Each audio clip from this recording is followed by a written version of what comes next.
Well, hello there, ladies and gentlemen, and welcome back to the Epic Land CSGO stream. My name is Sneaky Beaky. I am joined by the wonderful Icon, and we are going to be running you through the action for the final best of 3 of the day. And this is a pretty important one. It is the lower bracket final, indeed. and we have 2 very exciting and potentially unexpected teams playing here today in the form of Temperate and Blackhand. Now, Icon, what are your thoughts on this matchup and how these 2 teams got here? Well, first things first, my thoughts on this matchup is that these 2 teams are in the lower bracket right now.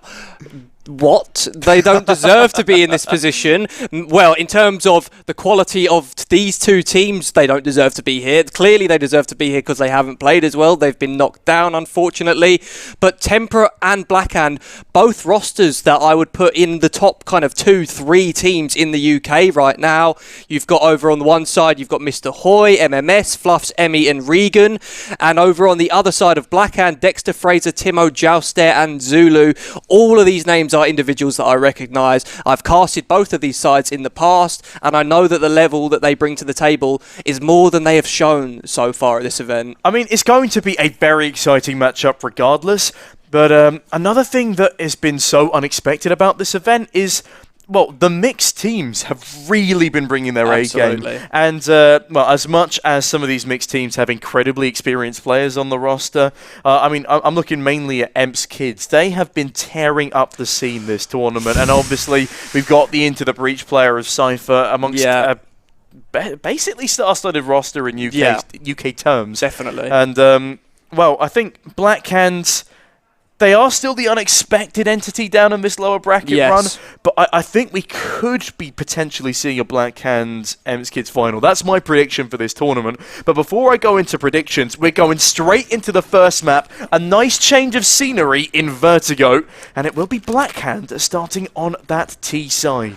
Yeah, we can see a little bit of a slow pistol round here from the Blackhand side. Dexter taking contact over towards the A ramp, and the majority of the forces of the Blackhand side are getting ready to pop into the B bomb site. Utility is in, and a quick entry from Zulu with the help of Timo secures that B bomb site, as it was a complete, essentially a retake B setup. Why the Temperate boys have committed 1 player to the site there, I'm not too sure. Yeah, I was going to say, Pistol Run, you normally want 1 or 2 players in the site more directly. Emmy is on a rear flank early doors, and Temperate, of course, will be attempting this retake, but they are taking their time. They're waiting for that flank to be in a good position, but they're not finding the opening frags. As soon as I say that, Fluffs find a double. Mr. Hoy is going to have his kill stolen, but finds his own eventually. 3v1 now for the CTs, and my goodness me, what an incredible retake from Temperate. Honestly, the shots being hit there, we didn't catch Fluff's POV, but Hoy's done a nasty little flick there at the end before he had his kill stolen away previously. Yeah, nice job by Temperate there on the retake. They hit the shots necessary, and on a pistol round, that's all you can really ask for. I mean, that's an exciting caliber of play to get into for our opening round of the map. As I said, I'm very glad that we have a Vertigo here. A nice change of scenery for the pair of us. But a change of pace here for Blackhand as they again storm towards B, but immediately shut down by Fluffs. A bit of a B-site demon so far, it seems. Sees ahead of another, though, but Jouster will outgun him. Mr. Hoy forced out by the Molotov. Finds 1, 2, and a third with the spray down. My goodness me. Again, a 1v3, and Fraser, well, he can net himself a bomb plant. Very risky plant there with a gap by his knees. And already the retake coming in full force at MMS. A headshot to add insult to injury, and what a second round to find. Yeah, of course, Blackhand, they forced themselves up into that round. They got the bomb plant, on the round prior, on that pistol round. So, unfortunately, things didn't work out for them here. The M4 is reigning supreme against that lack of firepower that we saw on the Blackhand side. And now they are in a position where we'll be seeing an eco at this stage. So, Temperate looking to go up 3-0 early on. Oh, in fact, they're going for it. That's an interesting buy. Yeah, I mean, they had a little bit of money saved over because they do get the bomb down, which is a nice bit of respite for their cash situation. But Timo, well, he doesn't need any respite. He's just going to jump straight up the B stairs again. And this is the most times in a row I think I've ever seen B played on a UK CS Vertigo pick. And the boost above the smoke, that's fantastic. Mr. Hoy catches Jouster early this time. And again, it's man advantage on the retake for Temperate.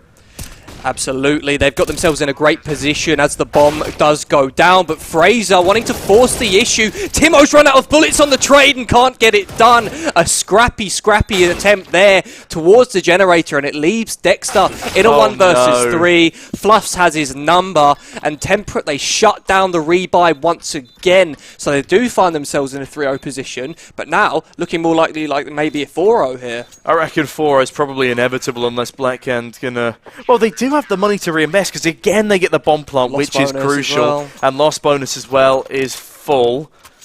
So, okay, no, they are just going to go for the straight reinvestment. We have been reading this wrong all the way through.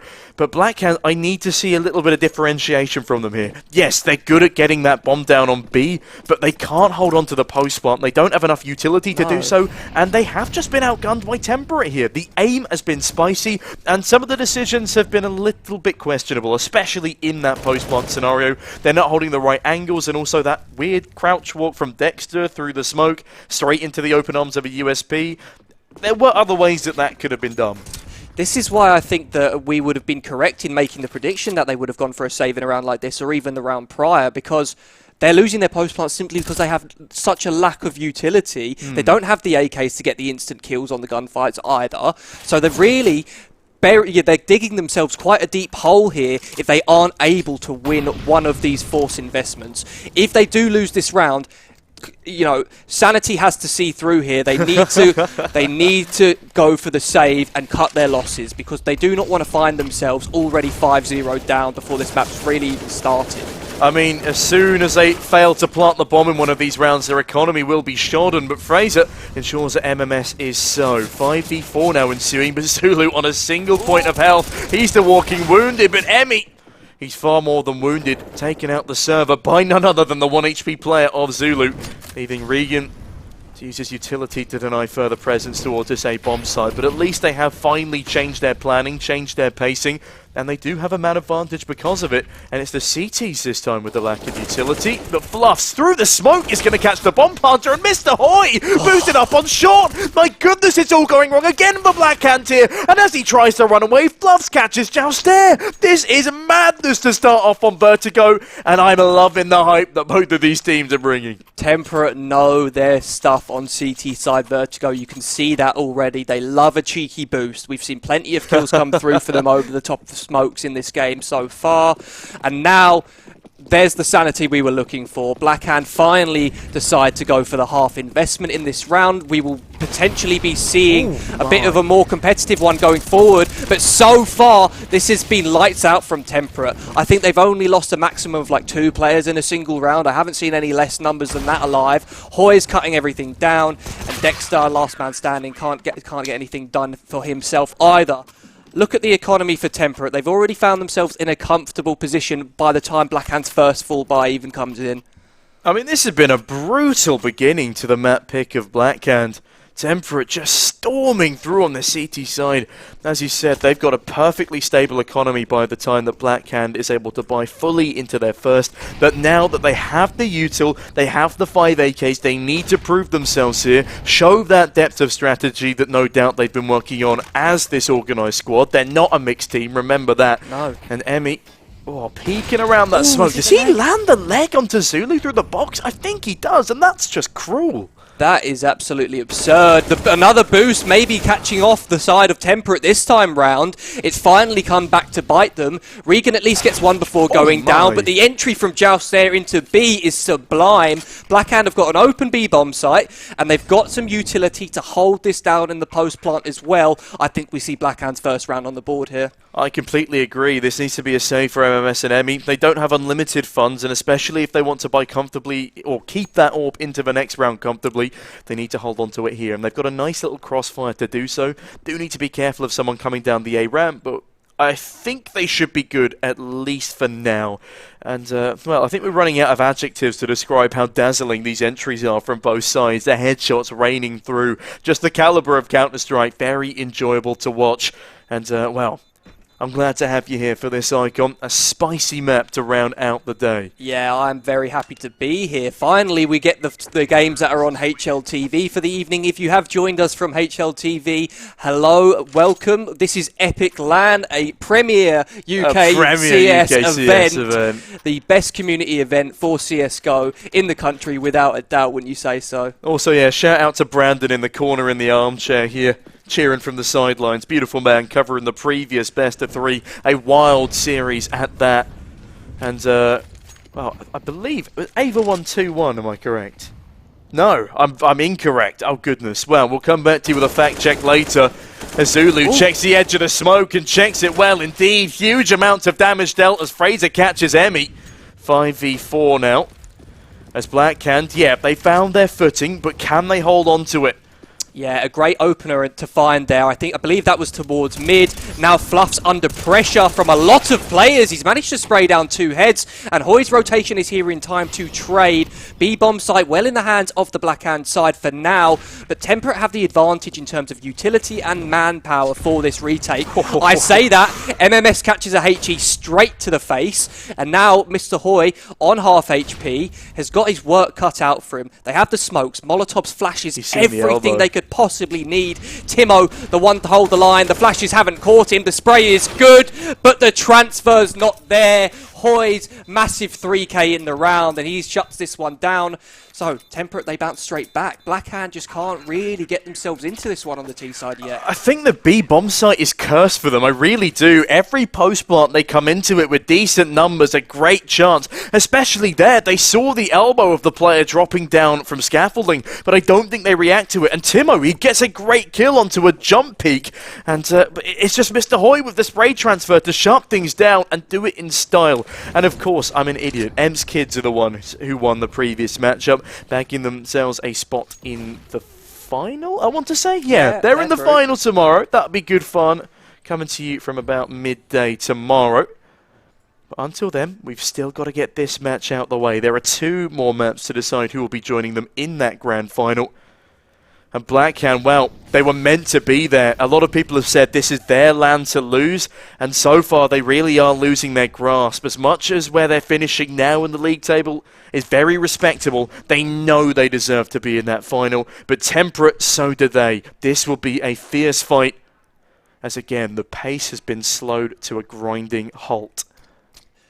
Emmy holding the line as some utility comes his way, and he's immediately able to hit the flick into the face of Timo. The first tee to hit the ground, but Jouster now approaching middle, having a little look, is at least taking space elsewhere while the rest of his side work up this A ramp. But the Temperate side, they're not going to give any of this control up for free. Emmy's still sticking around towards this gap side. Regan's rotation's here. Regan's just on a deagle. No, full investment for him, I suppose, but not the weapon that you want to see in a round like this. The control for the time being is in the hands of Blackhand. Once again, MMS disrespecting, a nade landing at the feet of Zulu, and it's Fraser in a 1 versus 5, able to get 2, but immediately traded out as expected. And Temperate, they maintain their control. Yeah, Zulu bringing a spear to a gunfight here as he gets absolutely mullered by the Temperate retake.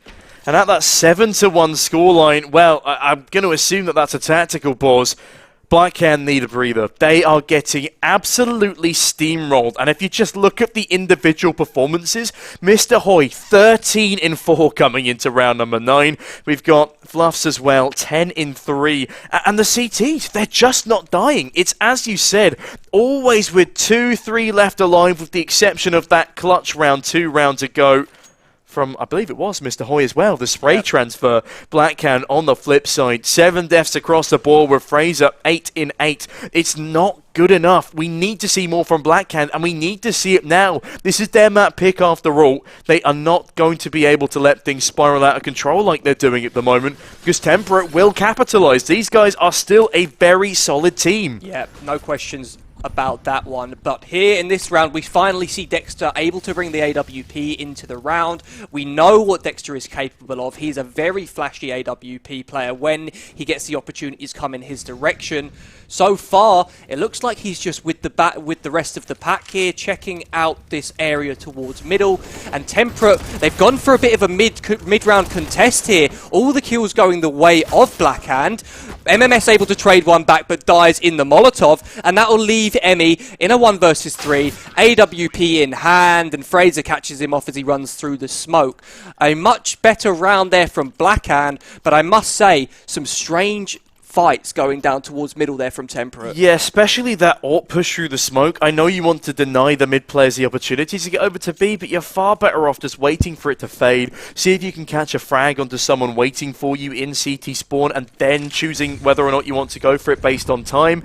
But yeah, that doesn't happen, and this is where we see just how punishing a CT economy is in the current meta. Despite 7 rounds on the board, look at the buy right now, and already dinks flying on through. Admittedly, a decent bit of damage done to Blackhand as well in the current situation as Timo.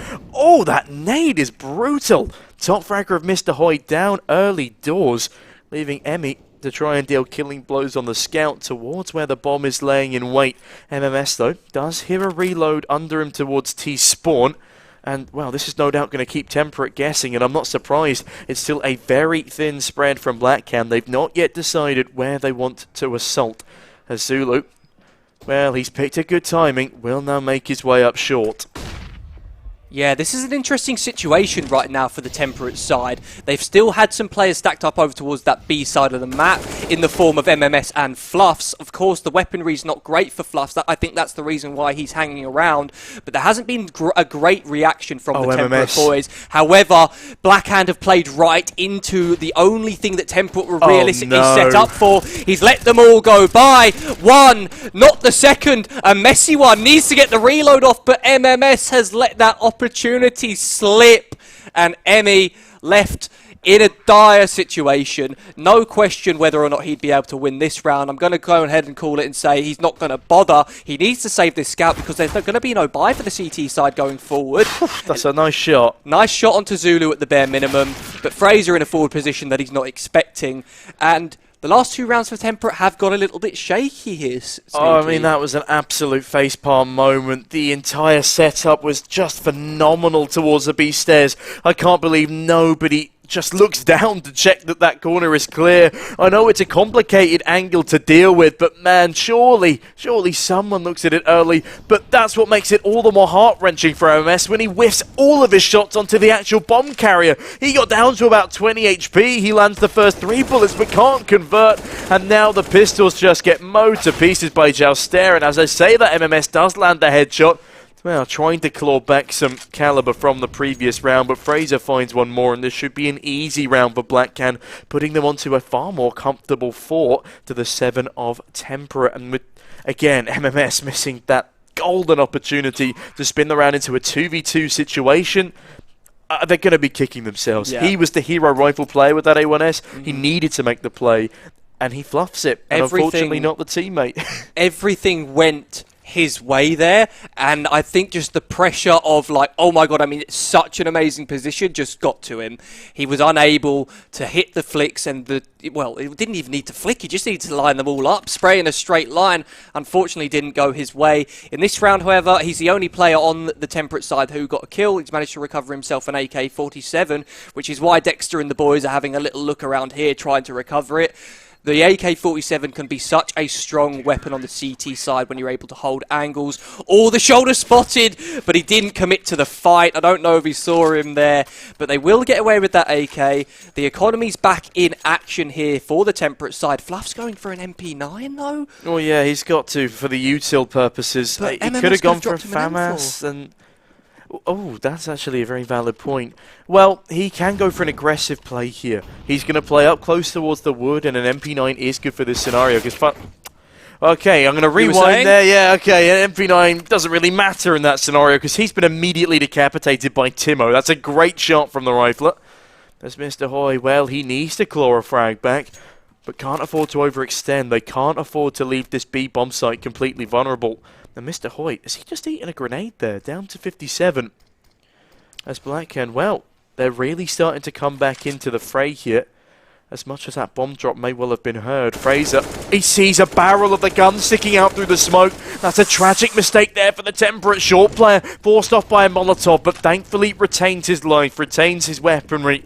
He will be a crucial part of holding on to this A side. But Emmy, not with your weapons down. Fraser catches one more on the entry, and now the 4v3. MMS finally gets that frag on the rear flank like he should have 2 rounds ago. But Fraser catching Regan means it's now still a dire straight 2v2. Make that 2v1. They've spun it on its head. Down to Dexter in the 1v2. He's on an orb. Forced forward by the Molotov. Caught off by MMS. And what an incredible recovery there from the Temperate boys. To an 8-4 scoreline we go. Double the rounds of Blackhand again. And by God, what a fashion they do it in. I'm sweating, and no doubt they are too in that baking hot land hall, but the stress is certainly starting to seep in. Yeah, an interesting retake situation there. We got 2 players on the CT side split up from one another. MMS has done a great job on that late flank from ramp. He's managed to get the first player off guard, sneak up that yellow side and take out the second, who wasn't prepared for him to be in such a forward position already. Hoy as well, though, his impact there cannot be understated, as if he wasn't able to get his kill coming from the expected side, then it would have fallen flat on its tail. So, yes, Temperate, they find themselves up 8-4. They've bounced back from their little sketchy situation in the mid stages of the half, and now Blackhand, they're able to rebuy into this one. Emmy's holding a line, but unfortunately the player not quite crossing into him. Timo's given responsibility of these B stairs, and MMS opens things up, immediately traded by Zulu though. Now, this is MMS's anime redemption arc, you know, like with that rear flank finally paying off in the previous, catching down the AWPer as the final frag. It was nice to see him recover things. It's nice to see that the previous round didn't affect him too much, and as Emmy cuts down Zulu, trading back his fallen teammate, it's a good position for Temperate to be in. They've got plenty of util, and as much as Fluffs is back on the MP9, the util is incredibly valuable. And yeah, it's clearly a choice that he's going for this SMG on the regular, as he will be using it over towards the B site again. But the B site is not where Blackhand are, at least for the time being, as they expend a lot of their precious utility towards getting that top ramp control. Dexter with the AWP, patiently watching Elevator, as the MP9 is the one to draw the fire, but instead it's Joust there to catch Emmy. Into the 3v3 we're plunged. Can Blackhand successfully hold on to this post plant? Oh, it's a difficult situation for them. At least they've got that smoke down. They've got another smoke in the back pocket of Fluffs as well. And in they come. Dexter, the first man to take contact. The smoke's been deployed. That's going to put a bit of a spanner in the works. Dexter strikes again. Once again, Mr. Hoy is called upon. He's got the first frag onto the AWP of Dexter, but Jouster is able to trade him out. No defuse heroics from Mr. Hoy in this round. And Blackhand put their 5th T round on the board. In fact, after we considered that they started down 0-6, they find themselves in a good position. Yeah, I think 5 rounds on the T side is the bare minimum. I think 6 is really going to be quite good for them. They'll be pleased with especially how they started, finding 6 on the board. And this is the round in which they should be able to do it. A hero M4A1S on MMS. He's got a bit of armor behind him, but there is no util. It's just the pistols to bait and switch with, basically. They've got a nice boost going on, and that's an unusual one coming through from the rifle there. It's good for one, but Timo's there for a double, leaving just Emmy in a precarious scenario, peeking around the corner and able to catch that A1S that's fallen to his feet. And with just the pistols left in play, Temperate, well, this should be a solid round against them, and it will be. That's the 6th on the board that was required, but with another buy round coming in for the finale of the half, it can still be a recoverable 9-6 for Temperate. And I think that's definitely deserved after how strongly they started this map. It really was the economy that bit them back down. Yeah, absolutely. Temperate, they were so far in the driver's seat in the early stages of this half, but I think they've made some adjustments in the mid-round which have kind of come back to bite them in a way. They've had some very aggressive fights towards the mid-side of the map in a few rounds prior, and then as soon as the economy got out of their hands, they let it slip massively. Now, if Blackhand could find themselves with 7 rounds after the start they had in this half, it would be absolutely amazing. In round number 15, though, so far, not much going on except a trade back and forth of utility. Joust there given responsibility of holding that mid-cross, and Timo the same over on that B side of the map. The majority of the pack over on the A ramp, they've shown their presence, and now they fall off back toward what seems to be the mid-play. Yeah, the mid-play's paid dividends for Blackhand before. Will they be able to strike twice in the same place? A lot of their executes have been fast as lightning. But Timo, always lurking over towards these B stairs, has had pretty decent luck so far, but Fluffs catches him early. And look at this readjustment from Mr. Hoy. Catches the frag, Fluffs finds another, but they don't expect Dexter as well. Zulu catching Regan leaves Emmy in a very awkward position. A 1 versus 2, a 38 HP player to deal with. They might want to switch over the weaponry, but Emmy doesn't give a damn about your weaponry. Finds the first, continues to spam on down, and Emmy, my goodness me, deals with the double despite the crossfire. Excellently played by the man, and Temperate, they do find themselves on that 9-6 scoreline against all the odds again. Blackhand, you cannot afford to be losing post plants like that, and well, with that, the half switch is going to be momentum based for this Temperate side. Another fun stat there, as I'm sure you're pointing out, is what, 6 defuse rounds? Seven defuse rounds? Goodness me, Temperate. That means 7 failed post plants for the side of Blackhand, and that is a rather daunting statistic, Icon. That just goes to show that I don't want to say we were right, because obviously these are the players. We can't play at this level. I'm not saying we can, but you should have saved earlier in the half, guys. Temperate, they could have won this half if they managed their economy. Sorry, excuse me, Blackhand, if they managed their economy a bit nicer. In this one, though, it will be Blackhand in the form of Fraser, kicking things off. It looked like he wanted to continue aggressing. Takes a shot to the face through the smoke, but survives it. Zulu chimes in, and already a 2-man advantage as the bomb goes down for Temperate. Now, something I do want to very quickly address is this pistol round halts a little. In fact, no, we're going to come back to that as Emmy dances around the bomb site. Can't quite catch the head of Timo. Instead, Timo ensures his fate. Now as MMS. Oh, that's a nice long-range Glock kill as MMS finds another. MMS finds 3, but unfortunately not a further frag. And so with that, the bomb defusal comes in on Dexter. And, well, Temperate get a taste of their own medicine. They have a post plant stolen away from them. I was going to say, Temperate's positioning looks a lot stronger than Blackhand's in their post plants, and I think that's what was the most damaging for this Blackhand side, which ties in nicely to that pistol round. Their post plant positioning has been pretty drastic, and while it's not always terrible, their trading certainly is. If they see a kill coming through, they overextend trying to get that trade rather than, well, using a little bit of patience, using a little bit of, well, the raw aim and the raw talent that these guys have. And a combination of being too afraid to take fights and too risky in their attempts to trade, Blackhand have just lost a lot of gunfights, especially the last round of the half, as Mr. Hoy ensures he doesn't lose this one, but that's the bomb. The bomb has gone for the overextension in this one, and that could really cost Temperate here on their force by round. Fluff finds 1, 2, and Regan with a third. How the hell have they spun this on its head, as Dexter is forced into the 1v3, and doesn't even find the first, as Fluffs with the Tech 9 readjusts himself. And my god, what a headshot to find. Seriously scrappy round there. I don't think Hoy was aware of the fact he had the bomb on his back. He goes aggressive as the entry fragger, tries to get to that close generator position for his teammates to then play off with it in the post plant, but unfortunately drops it close enough. Recovered by heroics of Fluffs, but one of those kills he got was off the back of a Molotov. The second one is a Tech 9 dink through a smoke. Perhaps a little bit of luck working the way of Temperate here towards the latter stages of that round. And now as a result, Blackhand, their economy is in the bin. They've got Deagles in play. We see a couple of 5.7s, just the one rifle in the form of a FAMAS on Joust there. Not the kind of gun you want if you've got a lot of bodies headed in your direction.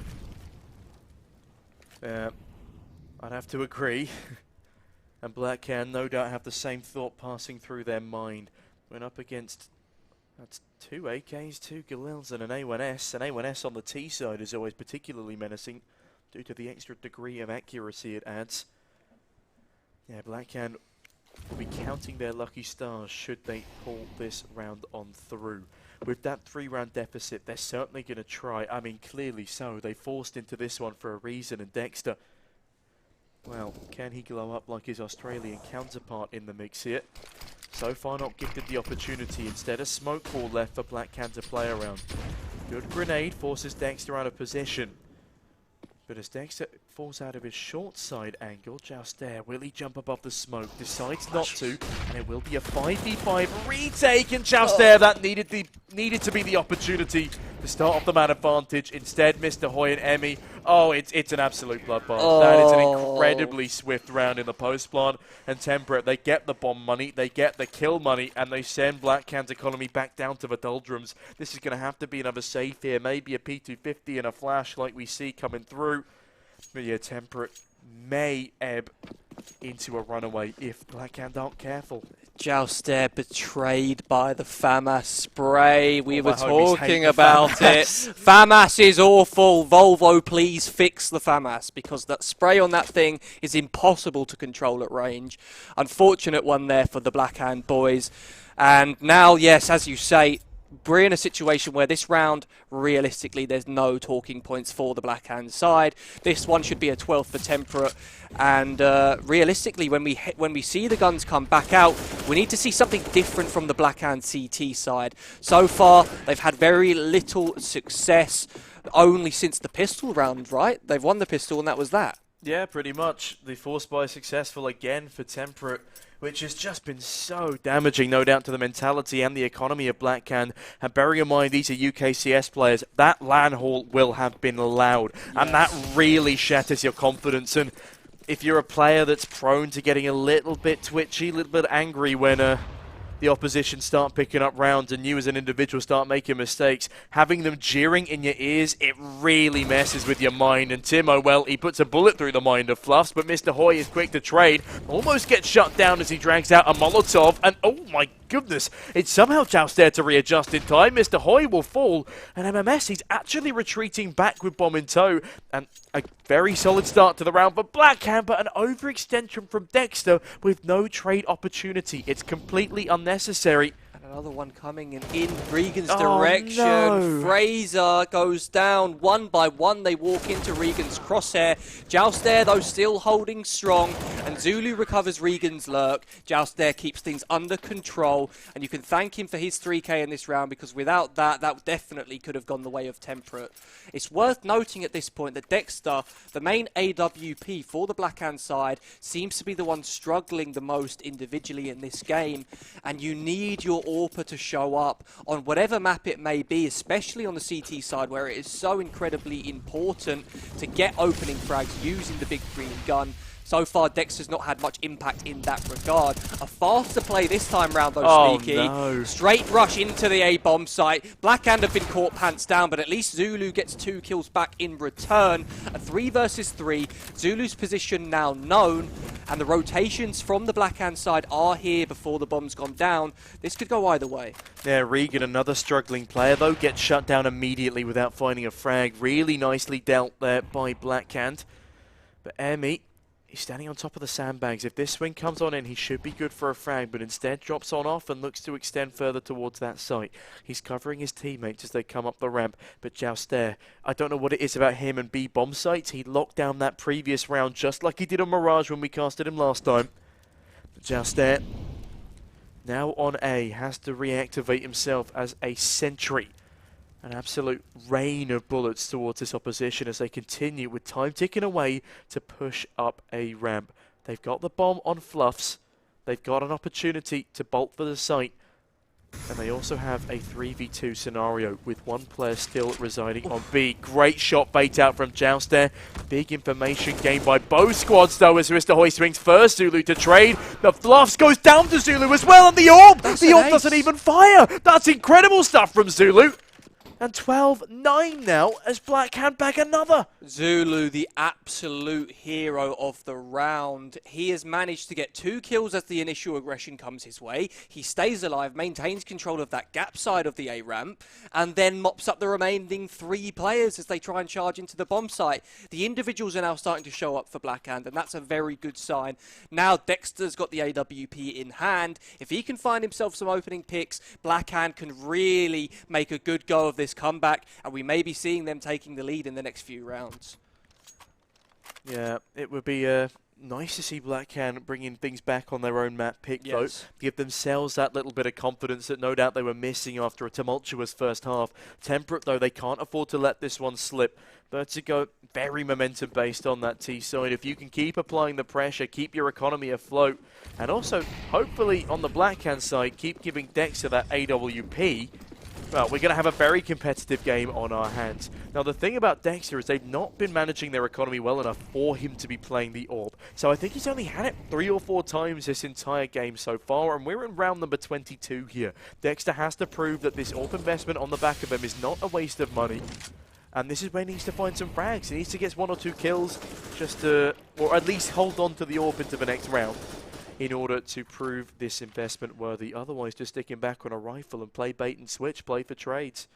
Yeah, he's had a hard time getting involved, even when he has had the AWP in play. He seems to always get locked out behind utility so far. This round is another example of that. It looks like him and MMS were headed towards the short side, this gap side here, to take an early fight, but locked out by utility.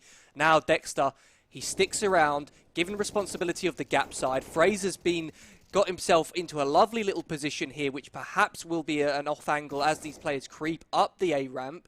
This is a lovely little angle he's holding to catch off a player lining up utility. He's been spotted. That's Fluffs with the bomb on his back, and he's been dropped. So at least that information now transferred over to the remainder of the CT side. A one-man advantage as the hit comes in towards the A bomb site. Temperate are in a scary situation right now. Fraser with another 2 quick kills, but Regan with 2 straight back of his own, and a 3rd for Regan.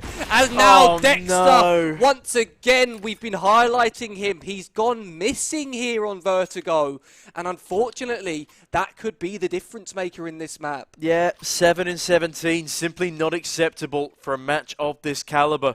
Temperate are taking full advantage of his weaknesses now, and that was a perfect pop flash into the swing. They shut him down, they shut the round down, and with 2 left alive nonetheless, well, they sort this one out. And I love that short smoke lineup. Yeah. Whoever discovered that is just insane. The amount of times that IGL's coaches and I guess people like Naking spend in the server is incredibly admirable. As much as we are stuck in the smoke, at least temporarily, Timo and Fraser on the pistols, they're bringing the advantage out for Blackhand. And Fraser with another 1-dig, making another 3-1-dig for Fraser in the round. They just hit a 1v4 for Fluffs. This is an incredible turn of events. And Fluffs now, as he edges his way up the ladder, does catch the head of Zulu, leaving us now into the 1v3. But it seems like an impossible task. Rifles, SMGs, they've been retrieved, and Fluffs has given up his position behind this smoke. Dancing around, though, gets cut down by Fraser, and what an appropriate end to the round. And, I can tell you now, he's not moving on his screen. He is screaming across that LAN hall. We had a bit of a glitch there with the observing. Unfortunately, we got stuck in the smoke as he was lining those kills up, but I'm sure we'll be able to find that clip on Twitter later on. Fraser has annihilated them all in middle. He shuts the round down after picking up the AK as well. And that was a low-buy round from Blackhand. Yeah, they now find themselves being able to get back into this game as Temperate's economy is the one that's down in the doldrums this time round. Yeah, just a couple Glocks, they get bullied, and Fraser, he is farming now. 26 in 19, he's found his footing, he's found his eco frags, along with the incredibly impressive ones in the previous. The 3-1-digs, as we said, I'm sure we'll find them on Twitter shortly. As Blackhand, well, they find a flawless round for themselves as the scoreline now lends itself 13-11. Only a 2-round lead now, and in typical UKCS fashion, they blow it to such a close game off the back of a deco round. Unbelievable. Blackhand, they've been struggling, there's no question about that, but at least they have that one force buy investment that's gone their way, and that can be the difference maker when it comes to games like this. Dexter, isolated, they know where he is right now. He's got support in the form of Fraser, and thank God for that. Fraser opens up the round with a kill onto Hoy. Dexter gets one of his own as well, a little bit of confidence in the back pocket. Elsewhere, Fluffs has taken down Timo, but traded by Joust over towards that B bomb site, and it looked like the Temperate side were a bit discombobulated in this round. They're trying to pick a bomb site. They've pressured both sides of the map simultaneously, and they're just giving 1v1 gunfights to the CTs right now. Emmy in a very forward position on A. He's got control of the bomb site with that kill onto Fraser, but Zulu's in a position to contest. He's picked his timing well, and Dexter's rotations here in time. Regan thrust on into the 1 versus 3. He has the bomb in hand, and as he commits to this plant, he's going to go for the money, I believe, and he's able to get it down at the bare minimum. Jumps into the air, though, Scroll and wheel Zulu jumpers. cuts him down. And there we have Blackhand putting their 12th round on the board. Temperate aren't going to be able to buy up into this round either. They'll have to go for a half investment, and we may be seeing 13-13. I mean, Spacebar gang, rise up. You can tell he's frantically just fiddling with the scroll wheel to get on top of the second boxes there. Misses the jump, gets caught mid-air. And yeah, Blackhand then heading a very nice comeback here. Also, give a man an AWP and he'll have it for a round. Give a man a rifle and he'll get a 2K with it, is Dexter's story currently. There's a Bible parable for him. Hopefully he takes that one away. We've seen some fun confessionals over in the IEM Cologne side of things. But IEM Kettering, you know, we're firing back with a couple of rounds of our own. That's now Temperate. Yeah, they're on the pistols, and Temperate, hopefully not a way to describe their playstyle in this round.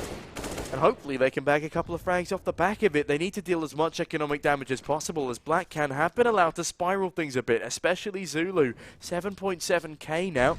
It's a rebuy regardless for Blackhand into the next, and off the back of this almost certain equalizer, I mean, Temperate, they're really going to be in some serious trouble. Full util, full firepower for the next 2 rounds, I believe, which really will force Temperate back into the corner. I like what Temperate have done in the early stages of this round so far. They've pressured the A side of the map, the A ramp. They've got that control. And Blackhand, for the time being, have no information. Now Jalstair sees what's going on. He takes a shot to the face. The B defender in Timo's done a great job of trading out Hoy. And Dexter mops them up as they try to get through that window in mid. A great standing there from the Blackhand CT side. Those rounds can get out of hand very quickly, but they maintain control. Now, Dexter back with the AWP in hand. I would be very interested to see, does he go for a first pick? Because I don't think we've seen him take a single first engagement of the round so far in this entire game. It's a rare statement for an AWP. I mean, yeah, he's been cut off by the smokes a lot, and he tends to be an A-short player. He doesn't like forcing the affair, and I'm not saying that it's necessarily a bad thing playing passive, but when you're missing your shots playing passive, it's just, you need to see a bit of a change-up, and I think that is what we're seeing here. In fact, no, I'm lying to you. He's just sitting there watching short again with the AWP behind the smoke. But thankfully, Zulu does entry onto Regan, and Regan now 10 in 20. Again, not acceptable for his own side. Dex has picked up 4 frags since the last time we've seen him, and Regan, I believe, only 2. Regan is one of those players whose mentality can either be the make or break of him, and in this game it does appear to be the break. A nice adjustment from Jalstair, but MMS unfortunately a bit of a sitting duck in that situation as he tries to crouch his way through middle on his lurk play, and now this has given the game away. Fraser's well aware of the pressure being applied towards the A side of the map. AWP's going head-to-head on this gap side, but Dexter forced out by the Molotov for the time being, and Fraser's position has come back to bite him for now. Hoy takes him down, Dexter trades back, Zulu shuts it down, and Blackhand in the lead. He got a kill on short! He did it! He stood there for the whole round and it finally paid off! But other than that, a timeout called again, because at a 14-13 scoreline to the team that I least expected, Blackhand, they lead the charge, proving to us there's a reason that this is their map pick. And, well, whilst we fix a couple of tech issues, you get to enjoy our wonderful faces for a few moments more. But looking at the future prospects of this game, I want Temperate not to buy here. I want them to save this one, allow Blackhand onto a 15th and play for overtime. It's not a common strategy, but now they've come in with the weaker weaponry, the weaker investment, and as much as I do have faith in them as players, I think it would have been far more worthwhile bringing those full AKs into the fray and having full util to execute with, because that seems to be where they're at their strongest, but now Blackhand have full chance to capitalise on that match point figure. Again, this round could still go either way, but there is an inherent advantage on the CT side right now. It was a difficult decision for Temperate in this round. If they go for the half investment, yes, you're right. They concede essentially that 15th, and then they're playing for overtime at that point. The buy that they've managed to put out with 4 Galils and an AK, they have the utility to at least have a layered approach to this round, not just go for an initial execute into a bomb site, just fully blind, and basically you've got no chance against that when the CT side have got plenty of utility in the fashion that they do. So far, oh my goodness me. It's not going their way though. Jouster's going to get the first kill of the round onto Hoy. He hits the ground and a heavy hitter. Oh my lord. Trade's going the way of the Blackhand side. Temperate, if they lose this round in this situation, then this is basically all said and done. Regan less than a 1 versus 4, and he can't even get the first kill. Temperate, they've got no money in the back pocket. Blackhand are up on 15 rounds, and finally they've redeemed themselves from the poor start to this game that they had. This is their map pick after all, and they are looking poised to take this and go up 1-0 in the series. Jouster sticking to his favourite letter of the alphabet. The B bomb site once again striking first. And not only that, they set up a great crossfire off the back of that initial contact. They see more than one head, and with the util that rains on down, they do not lose their cool. They do not lose their positioning. And despite a nade kill coming through for Fluffs, they just obliterate Temperate as they try and push B. And well, it's starting to look reminiscent of Temperate when they were on the CT side. They had a great B hole, as it was always Blackhand who struggled to push onto that site. But the problem with Temperate is they've not been getting the bomb plants like their opposition. No. And with that, the money grew, and that's something that, again, Temperate have really been struggling with on their T side, as much as getting the rounds down. And Fraser now towards middle, waiting patiently for further aggression. As Temperate, they haven't really gone for a flashy mid-play just yet. Now is a good time to pull one out, but look at the utility already. It's 3 flashbangs, 1 smoke, and that's not enough to really thread a proper round together, especially when Blackhand have all of these advanced weaponry and all of this utility to play with. 45 seconds to go. Not a kill has been garnered. And the stress levels again running high for Temperate, who have undoubtedly thrown this game away. It's a tough one for Temperate. In this round, they've opted for firepower over utility. And I can understand that there has been some individual showings from their side. Hoy, the standout player right now, as he, the aforementioned player, takes a gunfight but turns away at the last second as Fraser goes for the confident repeat. This time, though, they are headed back to the A-bomb site. A really messy back and forth, but they're able to get the kills required to get this bomb down safely. Zulu forcing the issue, but he slips away through the smoke in time. A nice adjustment onto the head of Fluffs. We find ourselves in a 3 versus 3 as the CTs head their way in for this retake. This utility that we were alluding to has been used. Zulu, the last flashbang in the hands of the CT side. He uses it to bait out the peaks. Regan's done a great job causing havoc from the sandbags, and Emmy, with the trigger discipline, with the help of MMS, will yield Temperate their 14th round. My goodness me, this game could not be any closer, and after a streak of 6 rounds in a row for Blackhand, it's finally been put to a stop. We are going into the 30th round of play. It's neck and neck here in terms of economy. And really, I have no idea what this outcome could be. As Temperate, they push over the bridge. They look early towards the top of a ramp. And MMS, well, he's taking a lot of space, but will sit patiently in the smoke, at least for the time being. Dexter again, back towards the short side. Yeah. Can this AWP have impact? See, I don't want to feel like I'm jumping down Dexter's neck here, but he needs to be a little bit more variable in what he does. He just seems to go for the same thing every single time.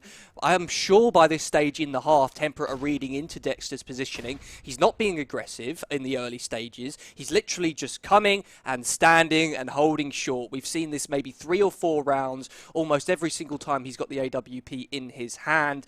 And apart from the one frag that we saw, I've not seen much else from him. Yeah, they're also going to have heard that jump off on the side of Temperate, so they know that there's likely 3 players on the A-bomb site because he's always in the same position. And now, with 50 seconds left on the clock, Temperate again, nerves running increasingly high as the util from the CT side rains down on top of them. That's a lot of burn damage. Fluffs almost goes down. They realise, though, that the AWP is still there. They hit him with utility of their own. In fact, I believe he's hit by the edge of a smoke. Forced out of his angle. It is still a 5v5, but with 33 seconds left on the clock, they need to execute towards A. And Fraser on top of the site. He's got an aggressive, and the bomb is already dropped. Look at this impeccable fragging from the CT, but MMS and Fluffs, they catch two back. It's down to a 3v3, but look at the hell. Fluffs and Regan barely kicking on, but somehow the bomb has gone down. It's up the Blackhand now to retake, and it's definitely odds stacked in their favour. Another player on the C side will fall to their rifles, and Timo in and around the smoke, desperately searching for the bomb. And Blackhand! What a way to steal it away in the 1v2. They do it under the cover of darkness, and Temperate are none the wiser. Oh my goodness me! From such a dominant lead on the side of Temperate to a 16-14 finish in favour of Blackhand, we could not have asked for a better first map to start off. The last best of three of the day. Icon, he can't believe it himself. He's walked off the screen for crying out loud. Temperate, that is not a game you can afford to lose, and he came down to losing to the Pistols. Fraser's 3K with the Desert Eagle that we don't even see because it's so quick. I mean, yeah, that was the round that, in my mind, flipped the switch, and with that 6-round streak for Blackhand, yeah, it just cemented them in such a strong position, and also not able to convert that force buy round. Temperate put themselves in a predicament that they couldn't come back from. Unbelievable game there. I'm going to download this demo and look back at this one, because if I was an analyst, I would have a field day on the decision making in this game. When it comes to economy, when it comes to AWP positioning, when it comes to trades and setups, like the list goes on. Post plants, man. It's always the post plants. This was a scrappy first match here in this series. Hopefully we can see some more higher level CS played going forward. Vertigo, of course, not the favourite of a UK CS team after all, but an interesting one nonetheless. We are going to head to a brief break, ladies and gentlemen, but when we return, it's going to be map 2, the pick of the the Temperate boys. See you in a bit.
Hello, Overclockers, and welcome.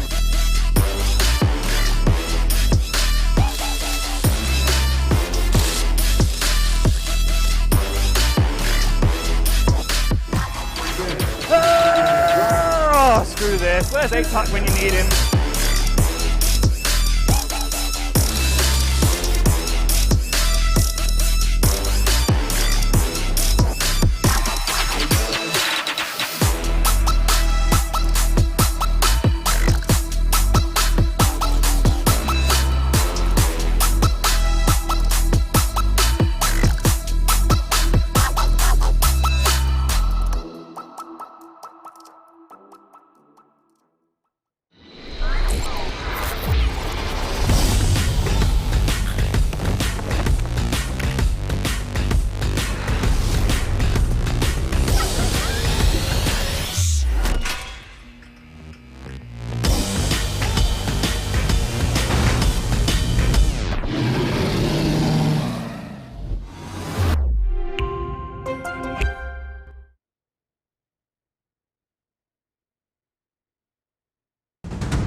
You can be the stars, you can be the stars for me.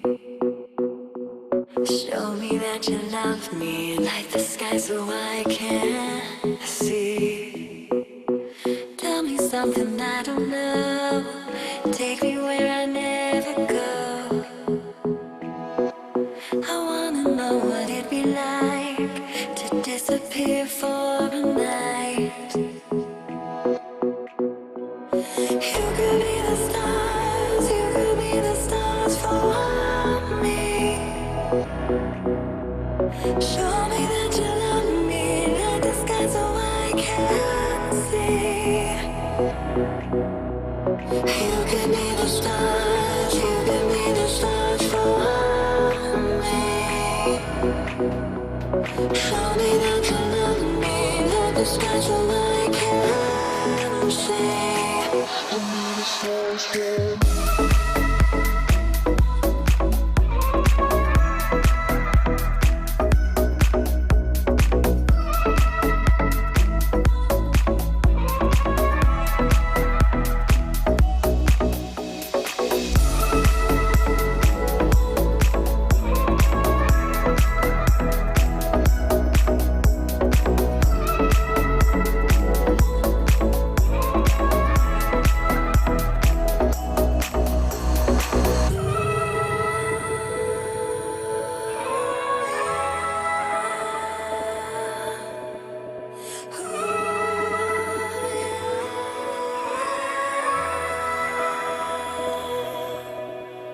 Waste your nights in bars, but save the last drink for me. Untouchable and shining far, you scatter like the galaxies. You call me up when it gets late again, like I'm supposed to know where you go.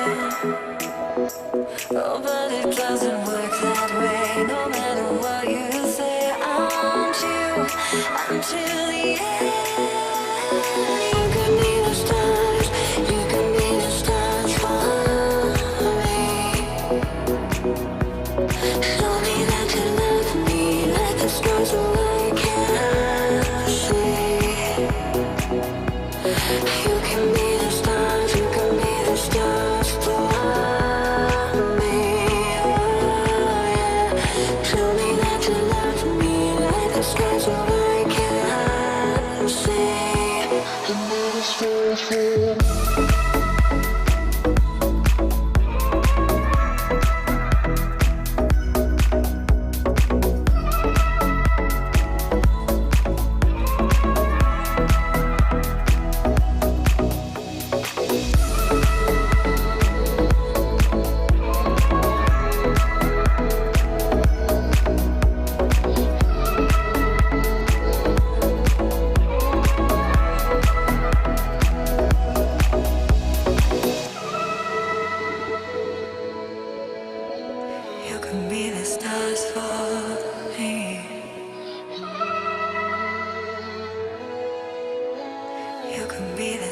waits for me.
And we are back, ladies and gentlemen, with map 2 of our lowers finals this evening. If you've missed the previous game, it was unfortunate, back and forth from both sides, but it did go the way of Blackhand in the end. You could say that Blackhand at the start were beaten Black and Blue Lagoon. There we go, no. we got it in. Oh, but Jesus.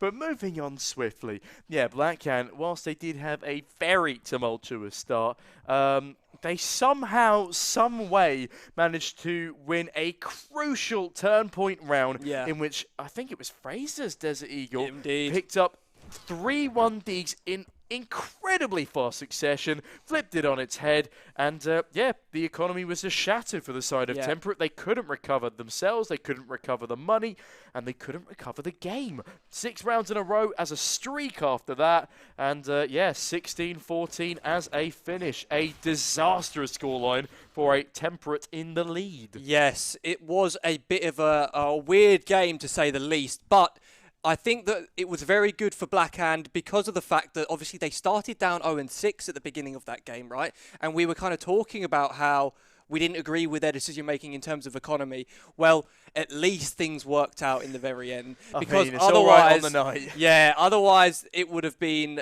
really disappointing had they lost their map pick as a result of some mismanaged economy. It's okay though, like you say, some heroic plays from Fraser, and also, you know, not just that, they manoeuvred themselves fairly well in their man disadvantages, I thought. There were some situations where they lost the man early on. Obviously, Dexter was having quite a hard map. He wasn't really having too much impact whenever we saw the AWP in play. Hey, he had that one round where he sat short for the whole 1 minute 30. That's true. Zulu as well with that insane ace from that side of the map as well. He did an insane job. The individuals did show up when they were called upon at certain periods of time for the Blackhand side, so at least they had that going for them. Now we find ourselves on Nuke, ladies and gentlemen. That'll be the next map for us here, and this of course is now the map pick of the Temperate side. Blackhand starting on the T side, and hopefully we'll be finding ourselves... Oh, sorry, the teams that are the wrong way around currently. Blackhand are on the CT side right now, but they will be getting flipped around for you just momentarily. That's why our pretty faces are back on the screen so that we can sort that out for you. I've managed to find myself a nice little necklace in the meantime. My wrists are too fat to fit one round. It's really sad, actually.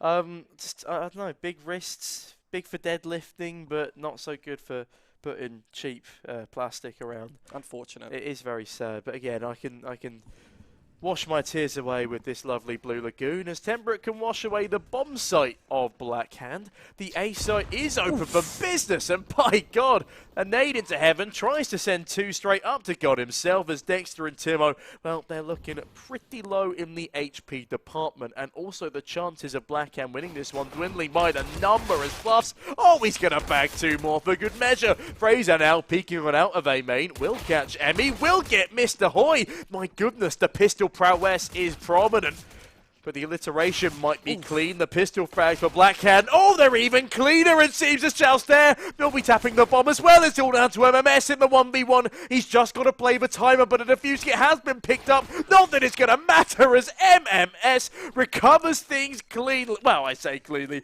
Recovered things in the best way that he possibly could in a scenario presented to him.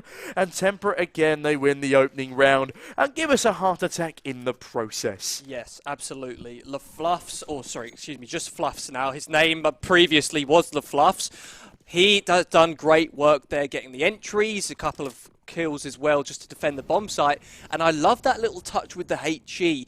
Well aware of the fact that the rotating players on the CT side are going to go up into heaven, do the little one-way smoke trick that we see so commonly. The nade lands just at their feet and chips them down to below half HP apiece. On a pistol round as well, that is so significant. So a great pistol round overall. It did get a bit hairy, but it's okay. It went the way of Temperate. Now they are fully invested into the round as expected after that round win.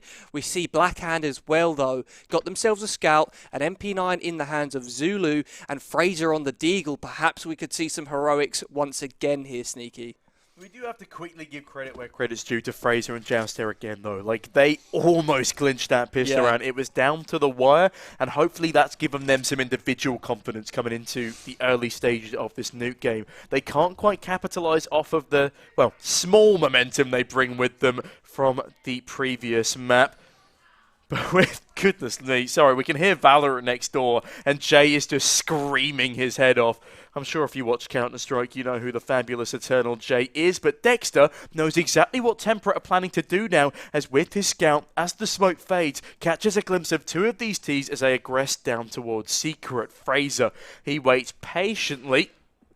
As these players start to make noise, he will not catch the first as Regan entries, but Chauster does finish the job. Can't find a double, though, as MMS seals the deal for Dexter. Timo, oh, just cut off by the door. He's seen a lot of door play today. Yeah. As it is now a 4v2 in the post plant. And that's great stuff from Fluffs. A nice long-range kill as well to seal the deal. Yeah, great work there from Temperate. They got themselves calmly down into the lower secret tunnels. They didn't rush themselves. They knew that they had the advantage in terms of weaponry, even against the force buy from the CT side, and they traded effectively. So what more can you ask for in a situation like that? Well, the one problem was that Dexter actually knew this was the exact play that was going to happen, so the fact that Temperate do win it so convincingly is just more testament to how well drilled they look as a squad here on their own map pick. Things got messy on Vertigo, but again, this is where they really need to prove themselves as a solid roster, as Mr. Hoy, well, he does take a little bit of early damage here, as he's already down to 22. Not the best start to a round, but at the same time, it is still up against just 5 USPs and some scraps of utility.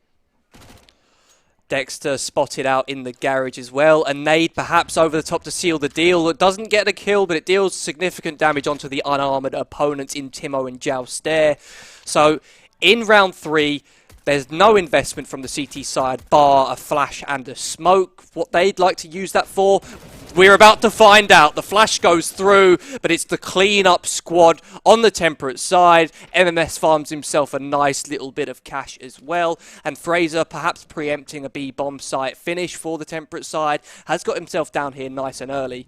Unfortunately, not the right call, though. He's down here on a bit of an island. They've gone A, and he's just making noise. Come and kill me, please, guys. Get this round over and done with. If you could get a kill, at least $300 in the back pocket, force a rebuy, but realistically, you've got 5 alive right now. The economy's not going to be affected too much for the Temperate side. I mean, talking of bonus cash, talking of $300, it's $800 now for Temperate as they do get that bomb planted, and with Regan catching Fraser as well, nothing is saved over for Blackhand, so whilst they can buy into this one, there's no AK, that little perk up gift. There's a, well, limited utility on Joust there. I say limited, it's not the end of the world, he is just missing. In fact, no, he's not. He's just, alright then, cheers Joust there. Also dropped one over. Yeah, decides to get dropped a flashbang from, I believe it was Fraser. As Zulu now deploys utility of his own towards Squeaky, but Blackhand again overwhelmed on this A-bomb site. Timo does catch one, Dexter a second, but Regan and Fluffs, they're hot for some frags of their own. The A-bomb site still remains in control of Temperate, and Joust there, he's being very passive as Fraser is the one to start things off, and Zulu bags another. Fluffs in a dire strait, and Joust there, his patience is rewarded. Great kill to find, and a first on the board for Blackhand in a round that really matters.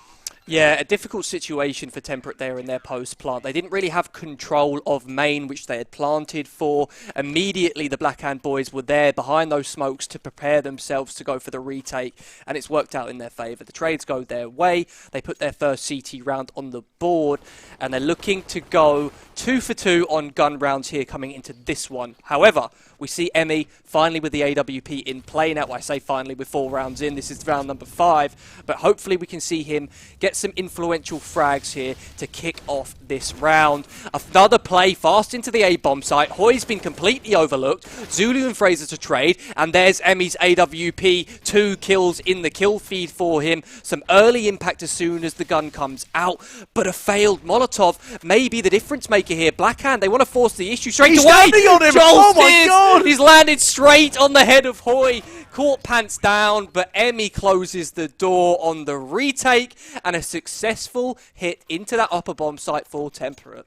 Never a dull moment with Temperate and Blackhand, it seems, as the rounds are just so damn frantic. Every time we have a post-plant, pandemonium ensues. I think without fail in this entire series so far, it's very rare that we just see a save call. It's all about going for every round, trying to clinch everything you possibly can, regardless of the deficit that it'll leave you in. And Fraser, we know he's nutty with the Desert Eagle. He continues to prove that point, but still 4v5. With a heavy advantage for Temperate with the guns they're bringing to the table. But Fraser, oh, surely not again. He's looking for a headshot towards the red box, but it's red letter day instead. Forced away as Zulu is unable to pick up the slack.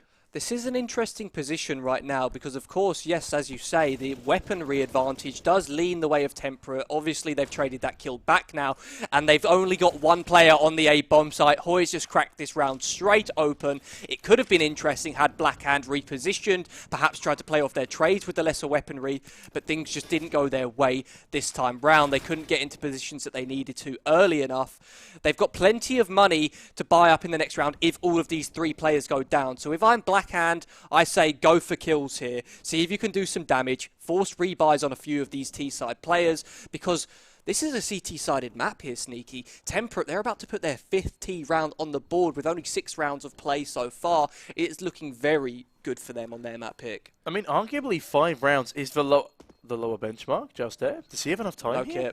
No, that's very unfortunate, but he will still be going hunting. And as Jouster makes it to the rooftop, he can find 2 frags here. Oh, that's so unlucky. But look at that, with a millisecond left of life. Does decapitate poor MMS. He has no idea what hits him.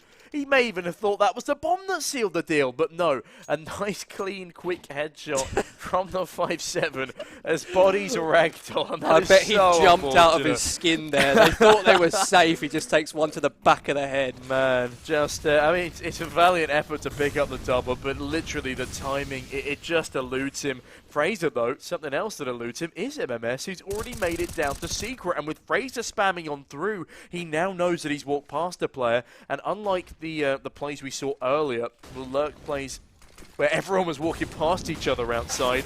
Instead, they're walking into each other on the A bomb site, and the Lurker will have very little to do, as it's just Emmy getting shut down by Dexter before I can even try and analyze this round. It's over in a flash. A tragic round for Temperate there.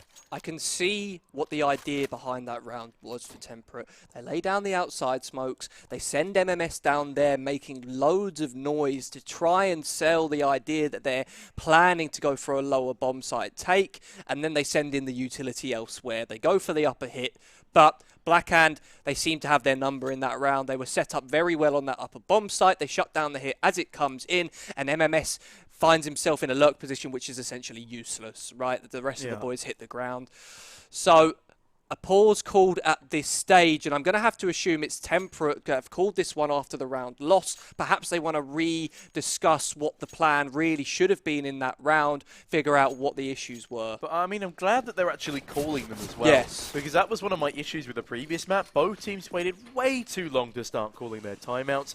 And, well, with round number 8 coming into fruition here, yeah, that was definitely the right time to use your first. I believe it is 4 timeouts of 30 seconds apiece called by both teams here, or available to call for both teams here.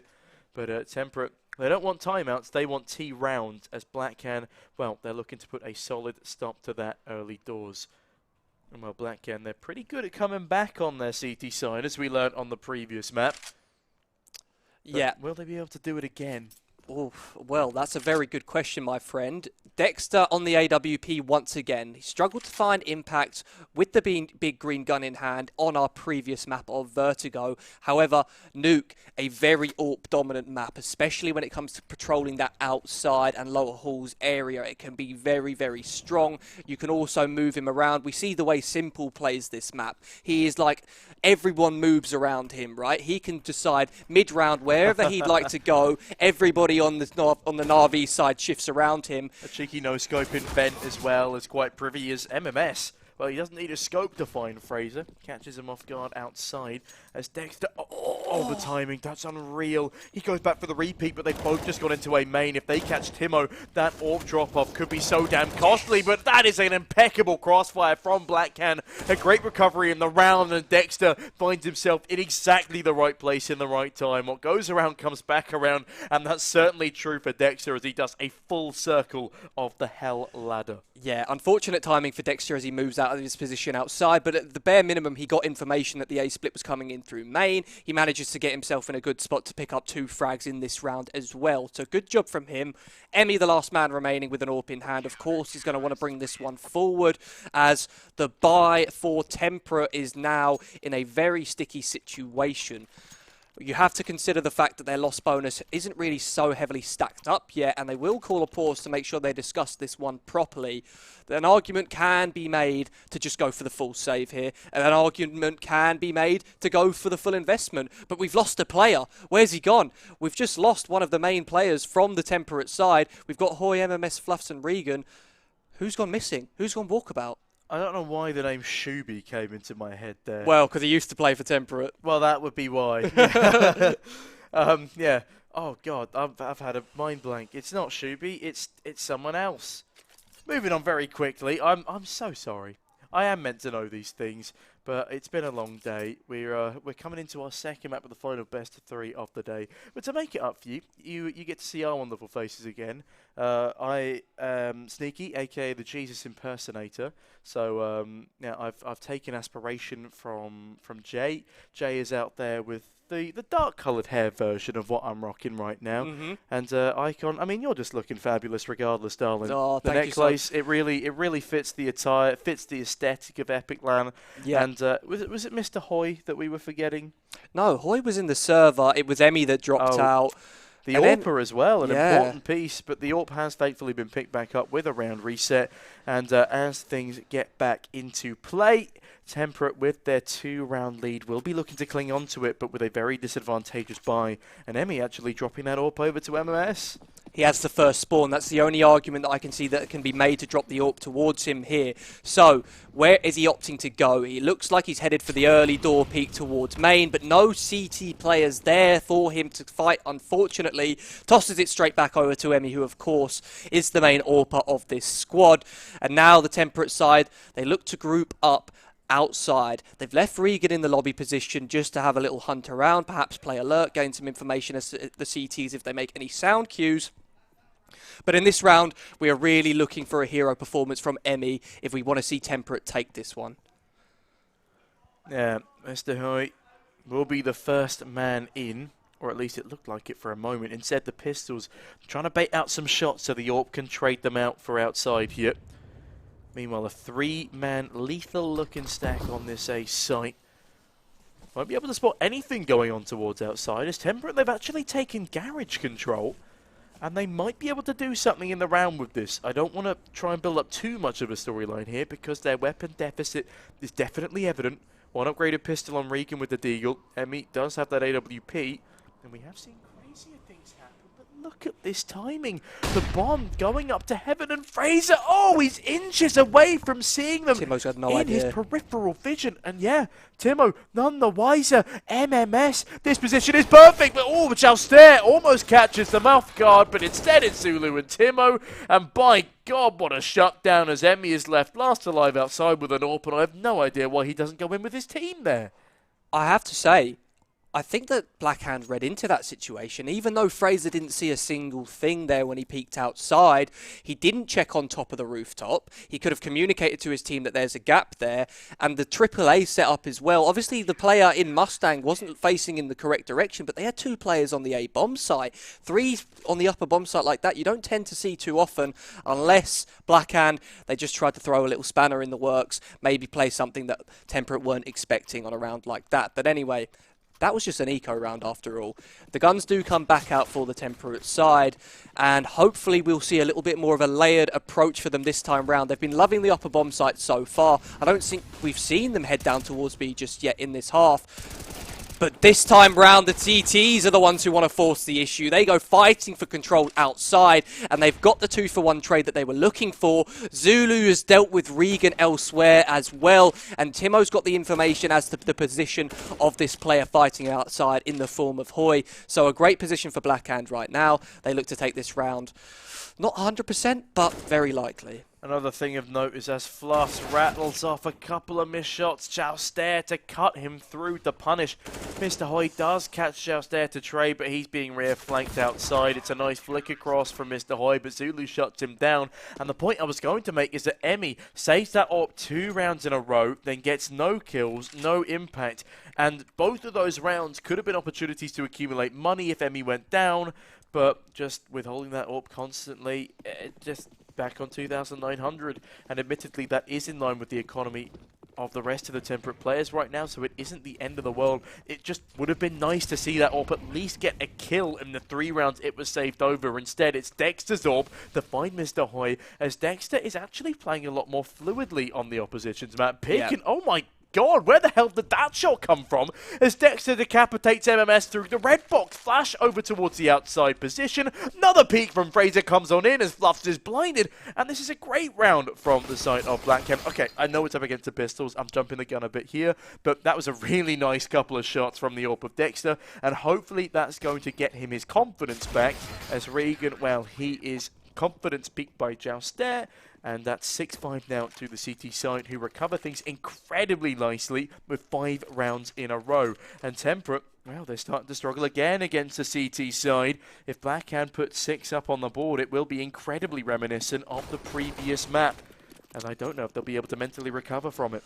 Yeah, this game's played out kind of unexpectedly. Temperate running away with it in the early stages of the half. They get their 5 rounds nice and early, and we made a comment of that at the time.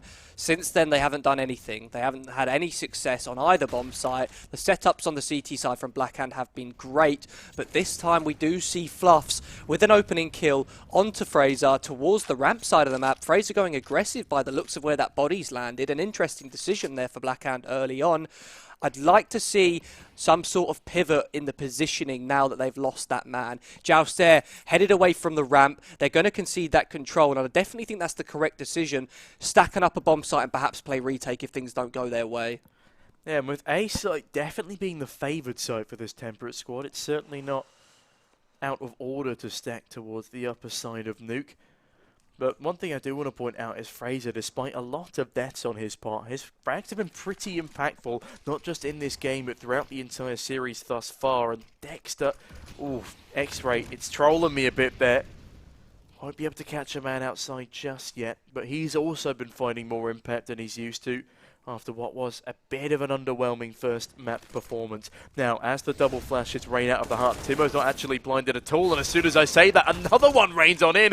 Mr. Hoy with a double, and Dexter forced to whip out a pistol for this one, and MMS seals the deal. An equalizer out the midst of nowhere as Temperate, they play with the pace, they change things up, and they explode onto that A-bomb site, destroying the unexpected Blackhand defense. I tell you what, I was not expecting Temperate to come out with a win in that situation. Blackhand read the situation very well. They stacked the upper bomb site, they left ramp open, but the execute was perfect, right, from Temperate. The third flashbang absolutely whiting two of the defending players. And once again, Blackhand, they start with the advantage in this round. So, this time, sorry, not once again actually. The last round it was Temperate going a man advantage. This time Blackhand take the man advantage. Fraser's aggression towards ramp has worked out this time round, and they look to continue pressing the issue. In fact, 3 players from the CT side. They want to force this lobby control by the way that their players are moving here. I mean, Temperate win a fantastic team-based round, and then decide to go back to individual plays, and that immediately destroys them, again leaving solo players without the opportunity of trade in difficult positions, and with that it's already a 5v3. It's still recoverable, but barely for the 3 remaining Temperate players, and as Fraser's in an off angle, he's going to spray down one, not quite the second, but heaps of damage dealt, and this round is already a lost cause. Mr. Hoy still dancing around with 27 points of health, but Dexter, oh, he doesn't want anything to do with this. Instead, sends a rifle out in his place. It's a game of trading, it's a game of patience, and Zulu has both. Nazemi falls and Jouster. Oh, have they just walked straight past him? Yeah, okay, Mr. Hoy, nice positioning, but not enough health to back it up, and unfortunately only good for a single frag. The economy of the CT side continues to boom. Dexter almost on $10,000 despite being on the big green, and Temperate, well, they're just not hitting the mark. Again, after a brilliant team play round, they go back to solo plays, and it really comes back to bite them. Another pause coming in now for the Temperate side. The third pause, I believe, for them of this match already used in the 1/2 on the T side. They've got 6 rounds on the board already, which is very respectable for a map like Nuke. And the opportunity to, of course, even still win the half at this stage. So they're by no means in a bad position. Looking over at the other side of Blackhand now, we see the double AWPs are now in play. Fraser has one in his back pocket, as well as Dexter, the main AWP of the squad. And we've seen a lot of variation in Blackhand CT side. What we've been lacking so far in this game is Temperate's ability to pressure down in the lower site. We've seen very little presence from them there. When they have gone for the outside smokes, they've only sent 1 player down, and that was unsuccessful as well. Since then, they faked the outside smokes, they've gone for the inner hits. Although it did work once, I don't see it continuing to work for them. This time, Emmy hits the ground first. Fraser's AWP has impact immediately as soon as he pulls it out. And the experience of Fraser really shining in this series so far. He's a player that's been around in the UK scene at the main advanced level for a very long time. Now, as we talk about the lower bomb site, Sneaky, that's where Temperate head. Yeah, Jouster also showing his experience in that early rotation. They know there's an opportunity for 2 players to have crept on past, and oh, it's beautifully executed by the CT side. Another crossfire deals with Mr. Hoy and MMS, leaving us in a 5v2. As much as they have the right idea, Temperate, they switch it up. They don't account for the easily accountable, and Regan as well gets cut down by Zulu. Fluffs, he's just got to save in a scenario like this, surely. He's got almost full util armor and an AK, and as much as there is 40 seconds left to play with, I reckon he can still relatively easily recover this rifle into the next. Well, there's full loss bonus here for the Temperate side, you have to remember. So if he goes down, he'll get a lot of cash given to him. If he stays alive, he will be able to drop a Galil. So the argument could be said for either way, right? But he goes down straight away. The loss bonus kicks in. Most of the players on the Temperate side are going to be able to get out a respectable buy, and Fluffs even has the cash to buy armor and an AWP, throw that one over to Emmy if that is the decision to be made. And in fact, it's not. They opt for the rifle instead. A couple of MAC-10s, and we may be seeing a fast play here. Yeah, send the MAC-10s in first. Get them to do the dirty work. Get them to be the sacrificial lambs for the greater good of the round.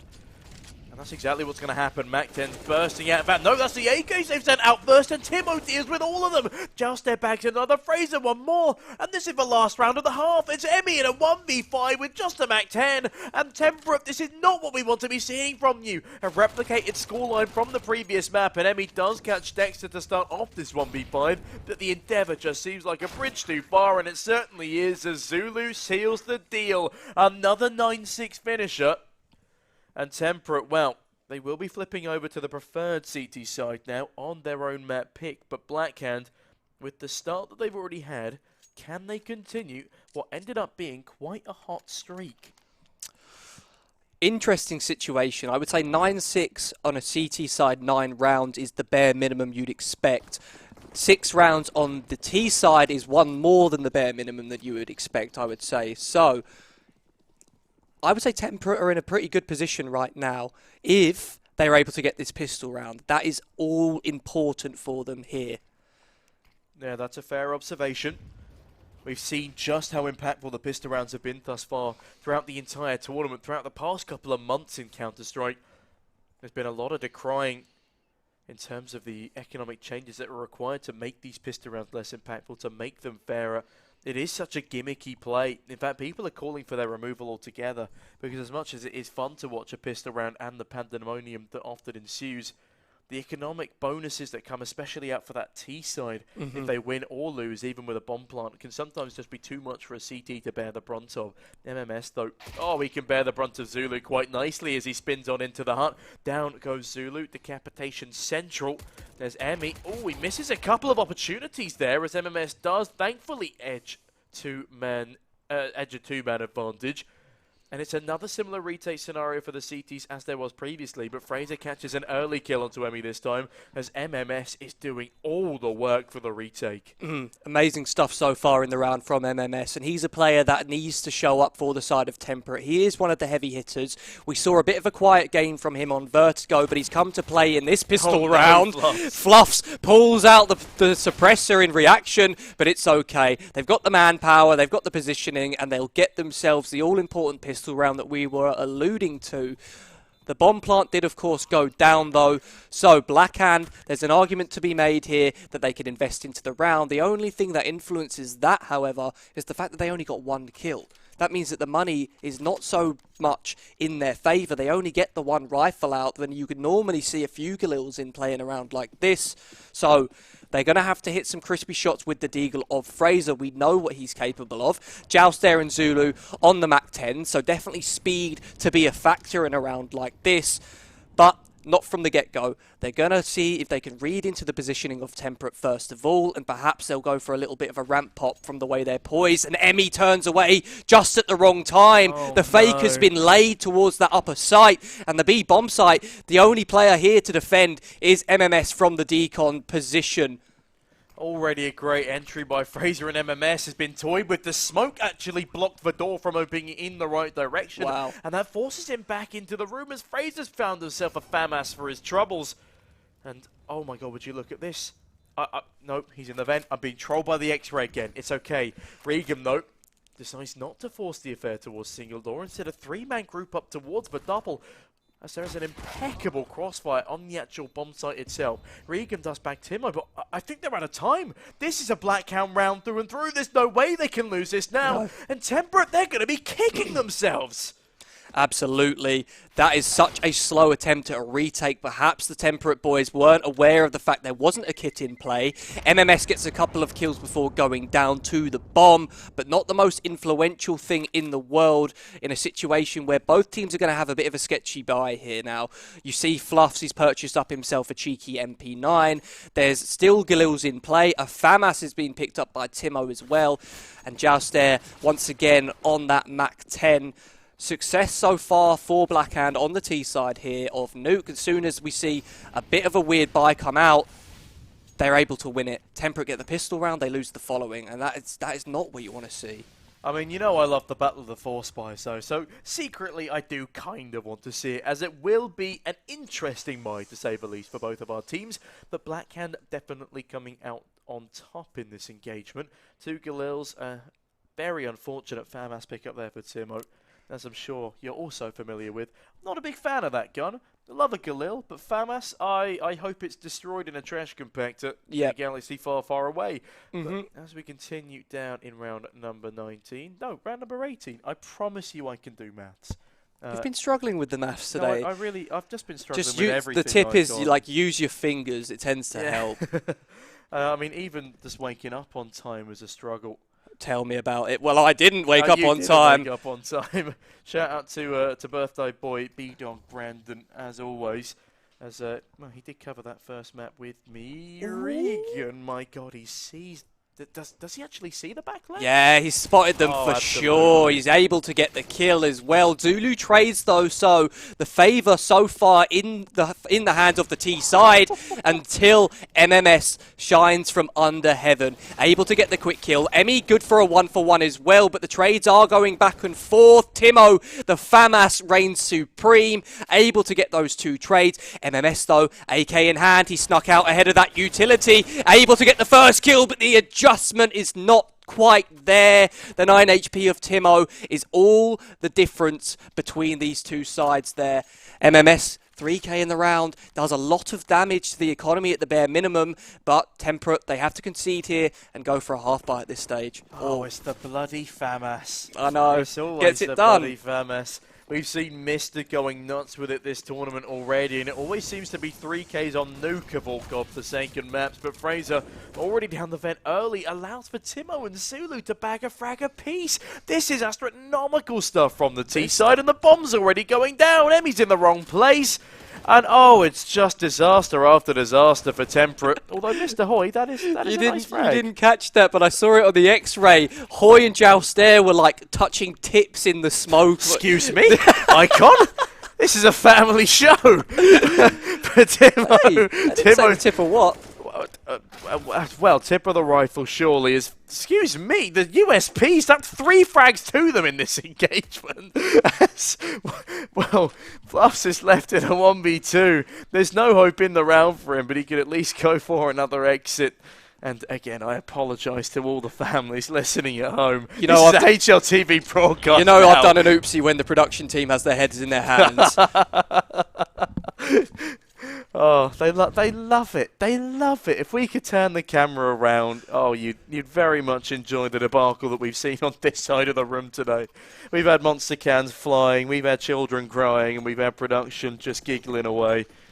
And, well, Temperate no doubt head in hands as they are now 5 rounds down on their own map pick when they made the first so damn competitive. They threw away an opportunity at a 2-0, so they are now looking to redeem themselves with a reverse sweep, albeit a messy one as Mr. Hoy out of nowhere RKO's Timo through the smoke. Yeah, a good start to the CT side round here for Temperate. Now it's up to Blackhand to answer back in this situation, and the answer for the time being seems to be a slow creep towards the ramp side.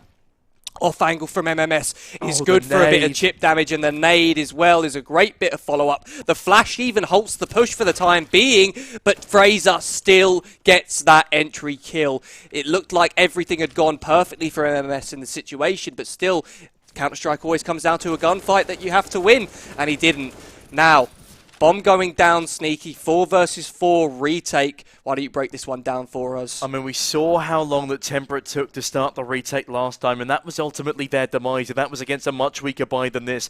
And with the perfect utility placement by Blackhound, it does hold them at bay, but Fluffs finds the entry. Zulu with the off-angle trade does not keep the advantage as Regan finds another and follows it up with 2 more. Regan, impeccable fragging from the man, and AWP is saved over for Emmy, and the bomb diffuser will come in, buying Temperate a lifeline. As soon as the T side hit 13, when the CT economy is a little all over the place, that's when you know it's going to be a tough comeback. But Temperate, they stopped the inevitable 13th from happening, and they stopped that 3-round in a row count. They buy themselves a chance of getting back into their own map pick, but they need to capitalize here and now, especially with it being Blackhand on the weaker buy. Tech 9, Mac 10, and despite the utility, it should still be Temperate's round to lose.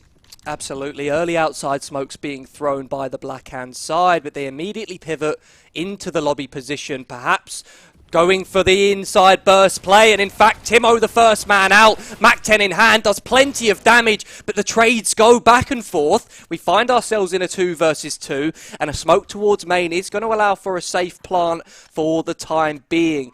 Emmy on the AWP, we know it's a tough weapon to go into a retake with, and he's taking his sweet time, making sure that nobody's trying any little smoke plays around that main smoke. 2 players right behind it though, and he's able to catch Fraser straight through the edge of that smoke as it fades. Dexter called upon in the 1 versus 2.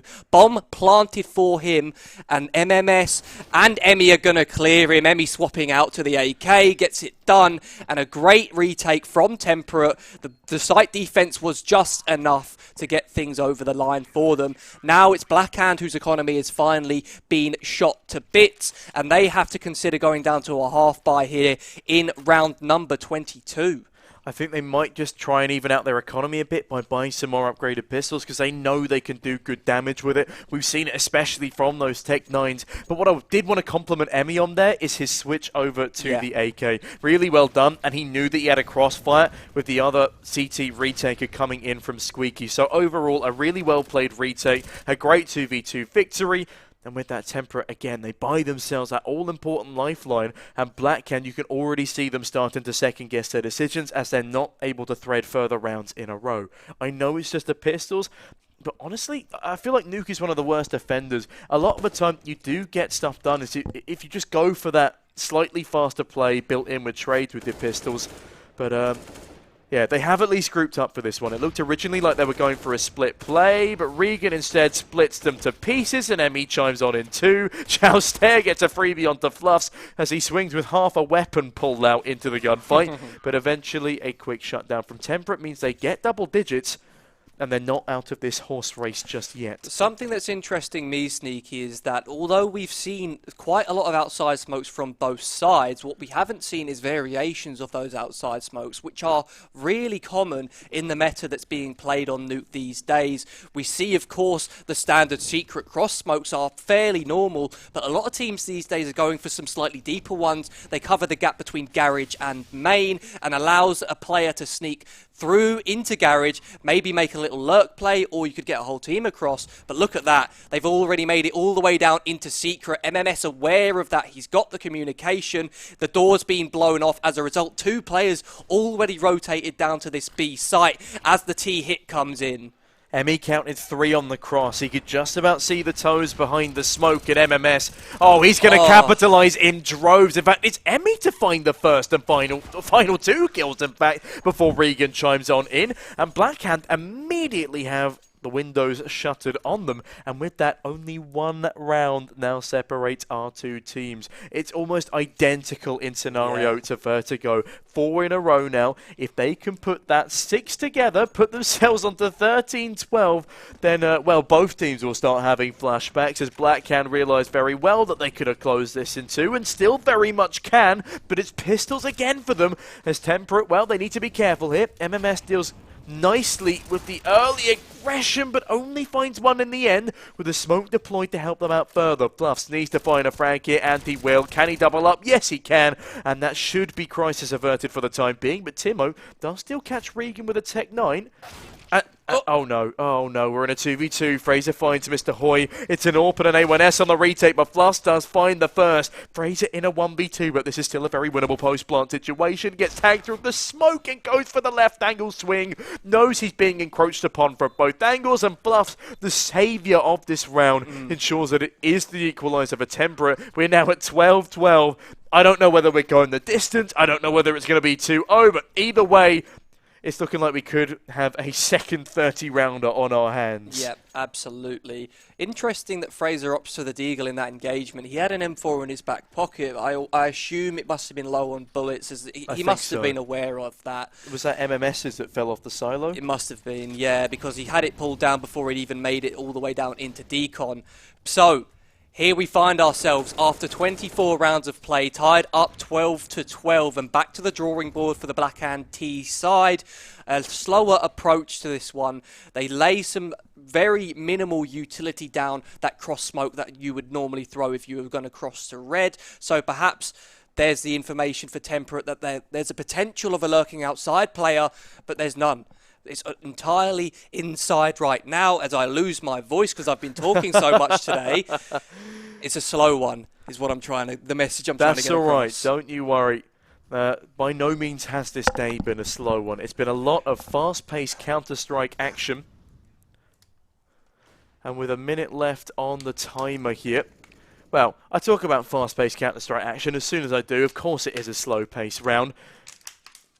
But Blackhand now, as they execute towards the ramp side of things, aren't going to be going down to B necessarily this time, especially as MMS gives his position away. We haven't seen much of a Heaven Wrap thus far, and okay, we're not going to see a Heaven Wrap thus far. I love this though, because of the fact that Jouster's got himself in this position tucked away. Is so commonly an overlooked position on retakes, and also he's here for the lurk positioning when the A hit comes in, as it comes in now. Fraser kicks things off with a kill going his way. Timo's position from the hut has been completely overlooked. Now the lurk will activate. He'll come from below him, and Emmy's going to be none the wiser. He jumps down into the bomb site, is able to get the first kill onto Timo, but traded out by the AWP of Dexter. Blackhand, after 5 straight rounds going the way of Temperate, they put their first T round on the board as after those lost rounds. Well, it continues to be close. It continues to be dicey. The Tech-9 falling from heaven should never have found that frag, but an unfortunate loss of ammunition on the AK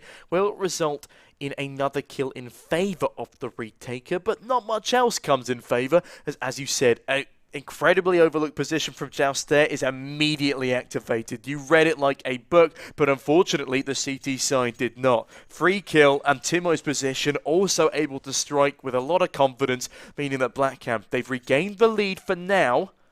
Can they follow it up with another round? It is still a buy round for the CT side. They still have a decent bit of money left over for a slimmer investment coming into the next, which means that Blackhand will not be able to rest on their laurels even if they do take this round in their stride.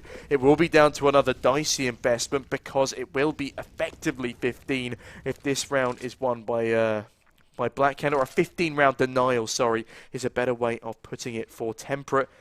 But Temperate, again, they're not really switching up the game. We're seeing a lot of stagnant positions, but thankfully for Emmy, picking off Fraser, a person who I was going to suggest picked up the rifle to help out the team be more versatile with, is now finding the crucial frags on the opener. But on the flip side, Fluffs does go down, and we're back into that tantalizingly titular 4v4. Yeah, positions right now for the CT side are great in considering MMS's position in the trophy room. It means that if the side of Blackhand decide to head back over that way later on in the round, he's going to be in a position that they do not expect, and definitely good for a couple of frags. But they head towards A. MMS is now key on the retake, but Hoy swinging out from the back of the bomb site isn't good for a kill. MMS, his position, the forward flank. Oh, they've seen him! He's not able to get the bomb planter, and Zulu shuts it out with the headshot. No way. Once again, the position is fine, but the shot is not. And now Blackhand are a shoo-in for this 2-0 victory, Sneaky. Oh, how many more facepalm moments are we going to get from Temperate today? Shout out to my main man MMS back on Vertigo. A crucial round in which he whiffs a 3K where they had no idea where he was on the B stairs. And, well, now looking at the scenario we've been plunged into again, I, in fact, overestimated their buy. I thought they would have got a couple more kills in the scenario they were given. Blackhand even managed to get the bomb plant with half a second to go. But now at, just the crossroads, we need to see a win round here from Temperate. Yeah. But with the 5-7 on MNS... M&S? So, Marks and Spencer's? When did they join? Oh, for goodness sake. With Percy Pig on the rifle. So, okay, I've lost all trail of thought, but Emmy's also lost all trace of rounds, as the rounds of that AWP fire straight into the concrete wall behind the aggressing T's. Blackhand have good presence towards Squeaky here, and even better towards the A bomb site as the execute will come in. Plus, the same position that the round was lost from last time somehow picks up that double. Fraser trades things back though, 4v3, make that 3v2 as the frags, they keep on flying. Yes. The FAMAS and the AWP do exactly what's needed, and Temperate again recover things as this series keeps going back and forth. Oh, and up. Oh dear. Sorry. The production is shoving Colin the Caterpillar references in my face. As well, if we don't get a lawsuit soon, Aldi are keeping M&S occupied. Honestly, just burn the whole place down after this is over, because at least then we destroy the evidence, right? Good lord, evidence of what? Evidence of our mess ups, eh? Anyway, the point I was going to make was the fact that Emmy and the rest of the Temperate boys, it was a do-or-die round for them in that situation, right? If they had lost that one, then they would have been in a situation where there wouldn't have even been enough to get some decent upgraded pistols. Thank God they won that, because although the game wouldn't have been over specifically, it would have been over. Morally, exactly. It would have not been an ethical fight, you know? Not at all. It would have been a very one-sided affair in the last round, but instead it's Blackhand whose economy is in an interesting spot. Fluffs going straight into lobby through the heart without a care in the world, takes down Joust there but immediately traded, and now the hit into the inner bomb site comes in. Hoy's done a great job of the site defense. Regan's rotation into heaven has got a kill onto Dexter as well, and now Fraser thrust into the 1 versus 3, is able to pick up 2 kills. Regan hits the ground, and now this round could get interesting. The Molotov's perfect. It blocks out that line of sight for the time being, but now they're still hanging around. We can see we've got a player in the heavens for the CT side and one in the hut. And I wonder, will MMS peak off in time for the reaction here? Fraser has to figure this one out in his mind. He's got to be thinking to himself, I know where one player is, but I have no idea where the second is. He's gone for the fake vent drop. The reaction is good, but Temperate, they're able to get the kill. Emmy creeps on out, not taking the bait, he didn't make a sound cue, and he's able to put Temperate up to the 14-14 mark, as we do see another pause being called. I'm going to say that this is a Blackhand pause, Sneaky. I would assume so too. I mean, as they go window shopping at the house of Fraser, they get what they came for, and they find 14-14. But, yeah, both teams won't be heading to the bar just yet. Things continue to heat up as it's another equalised scoreline with only 2 rounds left of regulation. And, well, I honestly could not tell you which way this is going to swing. We've got a gun round, a full buy round to decide the 29th, and I wouldn't want it any other way. Either team that loses this is going to be put in a tantalizing predicament, but Blackhand, they do have full loss bonus now, which will be a saving grace should the need come around. Again, a similar positioning in the early stages of the round from the Blackhand side. They throw a very minimal bit of utility outside, and then they hold the lobby position. They're expecting some sort of aggression from the CT side of Temperate. Perhaps they go hunting for information into lobby as they lose some outside. But Temperate, by this stage in the half, they're going to be wise to this sort of early round play, which is why we see very minimal early engagements going down, just utility damage being traded back and forth, and maybe a little bit of a spam through this hut wall does tend to come through on the odd occasion.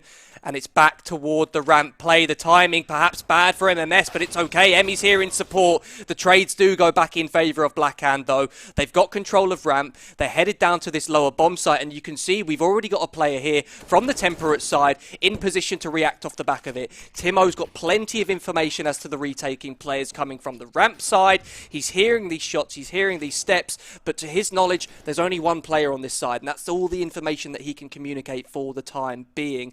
Hoy needs to be careful because he's playing Timo with fire, but they look away at the last second, deciding to position themselves in the bomb site. Jouster's got the kill onto the rotation of Regan, and the Fluffs and Mr. Hoy with their work cut out for them in this situation. Jouster unable to get the kill onto the jumping Fluffs, and this position, God, they're sticking the bomb, There's and no Hoy's way! able to get the defuse, the unexpected defuse from the side of Temperate, nets them their 15th round. Another pause called. This time is a technical, as we've lost a Blackhand player, as you can see over on the left-hand side of your screen. Hopefully we can get that one back in as soon as possible, but this is not the time for this sort of thing to be happening. Oh, he's just punched his monitor off the desk. That's why we're calling a timeout, surely. That is unreal. How the hell do they let a Ninja defuse slip under their noses like that? Unbelievable. They knew exactly where both of the retakers players were. They're coming from ramp. You just needed eyes on, but they kept the Dark player so distracted that they don't check where the smoke lands, and with that, the defuse comes in. They catch the swinging player, but the swinging player was a decoy over long. They just narrowly avoid collateraling the diffuser, and with that, Temperate, I don't know how the hell they've done it, but they've just scraped things back into their favor on their own map pick of Nuke. That's 3 in a row for the CT side now, but as I said, the loss bonus would afford us another full, well, actually, I say full buy round. Look at the economy of Temperate. They lose so many players in the process that it's an MP9, it's another bloody FAMAS, and Blackhand, they stand a strong chance of taking this one to an overtime. But will they have the mentality to do so? But Fluffs, oh my goodness, what a time to be pulling out lobby aggression. But thankfully for him, does not get cut down, as the MP9's not really the weapon for that kind of ranged affair. Joust there flashing round the corner. Will force away, said MP9 once more, but Blackhand, they congregate towards the back of lobby. And with that, they slow the pace.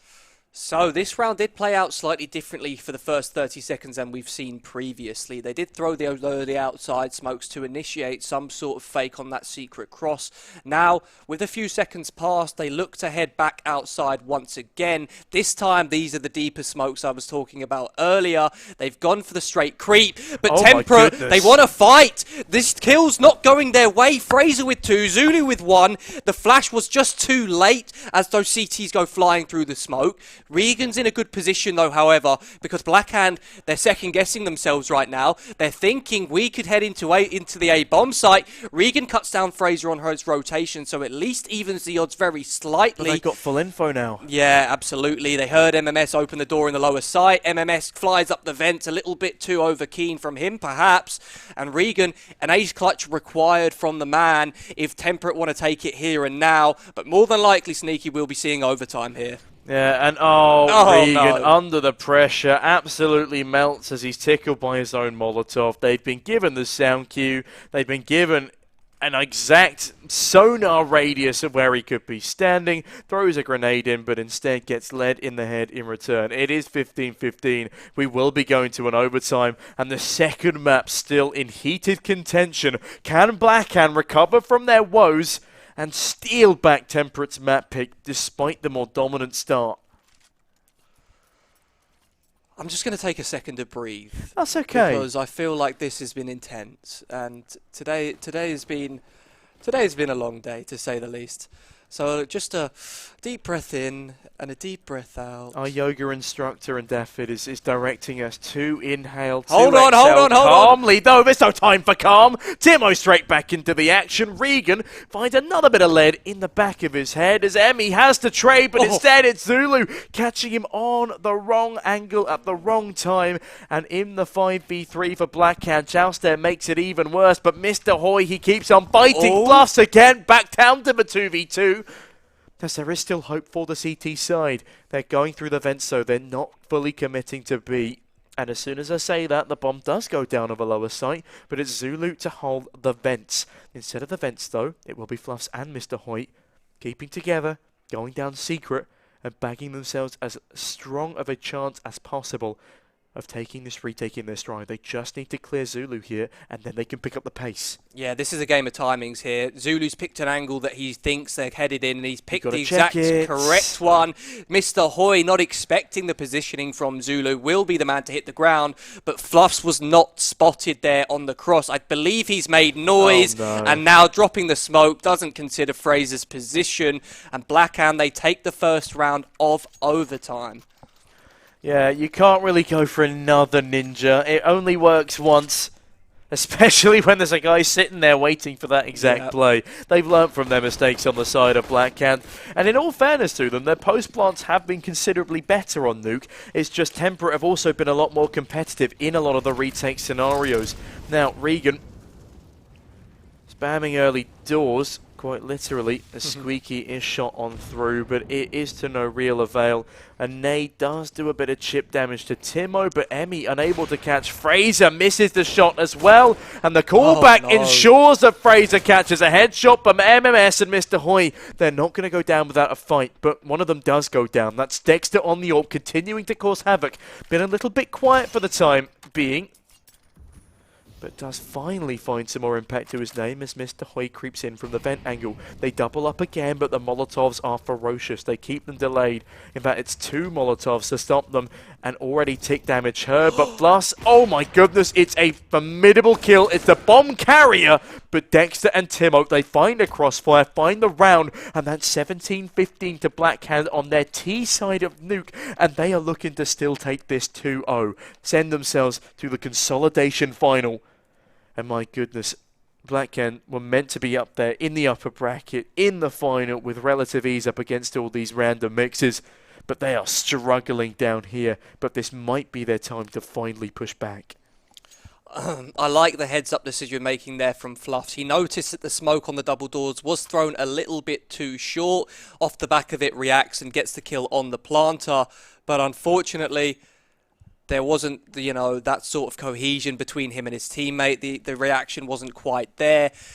And now, Blackhand with a 2-round lead in overtime. If they can put a 30 round on the board here, then they've put themselves in a great position to take this map. Yeah, I mean, yeah, if Blackhand get 3 T rounds, I think this game is already over. Temperate, they have had their struggles on the T side. It was a 9-6 half, I seem to remember.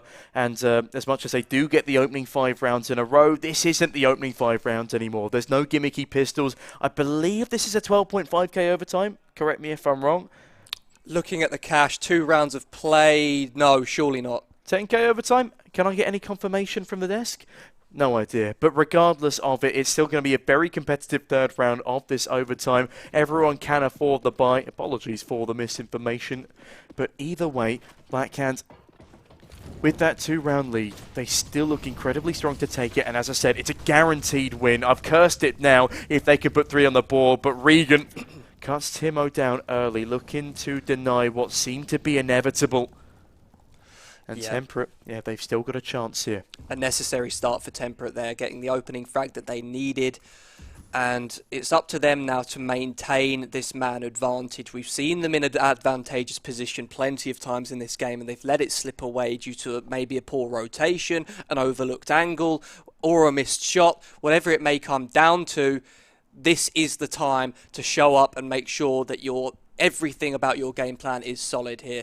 We can see that we've got a T-sided player in the form of Zulu, already found himself in decontamination, but I think there's a CT sat right above him in the form of MMS. In fact, there is. The door now open, the sound cue now made.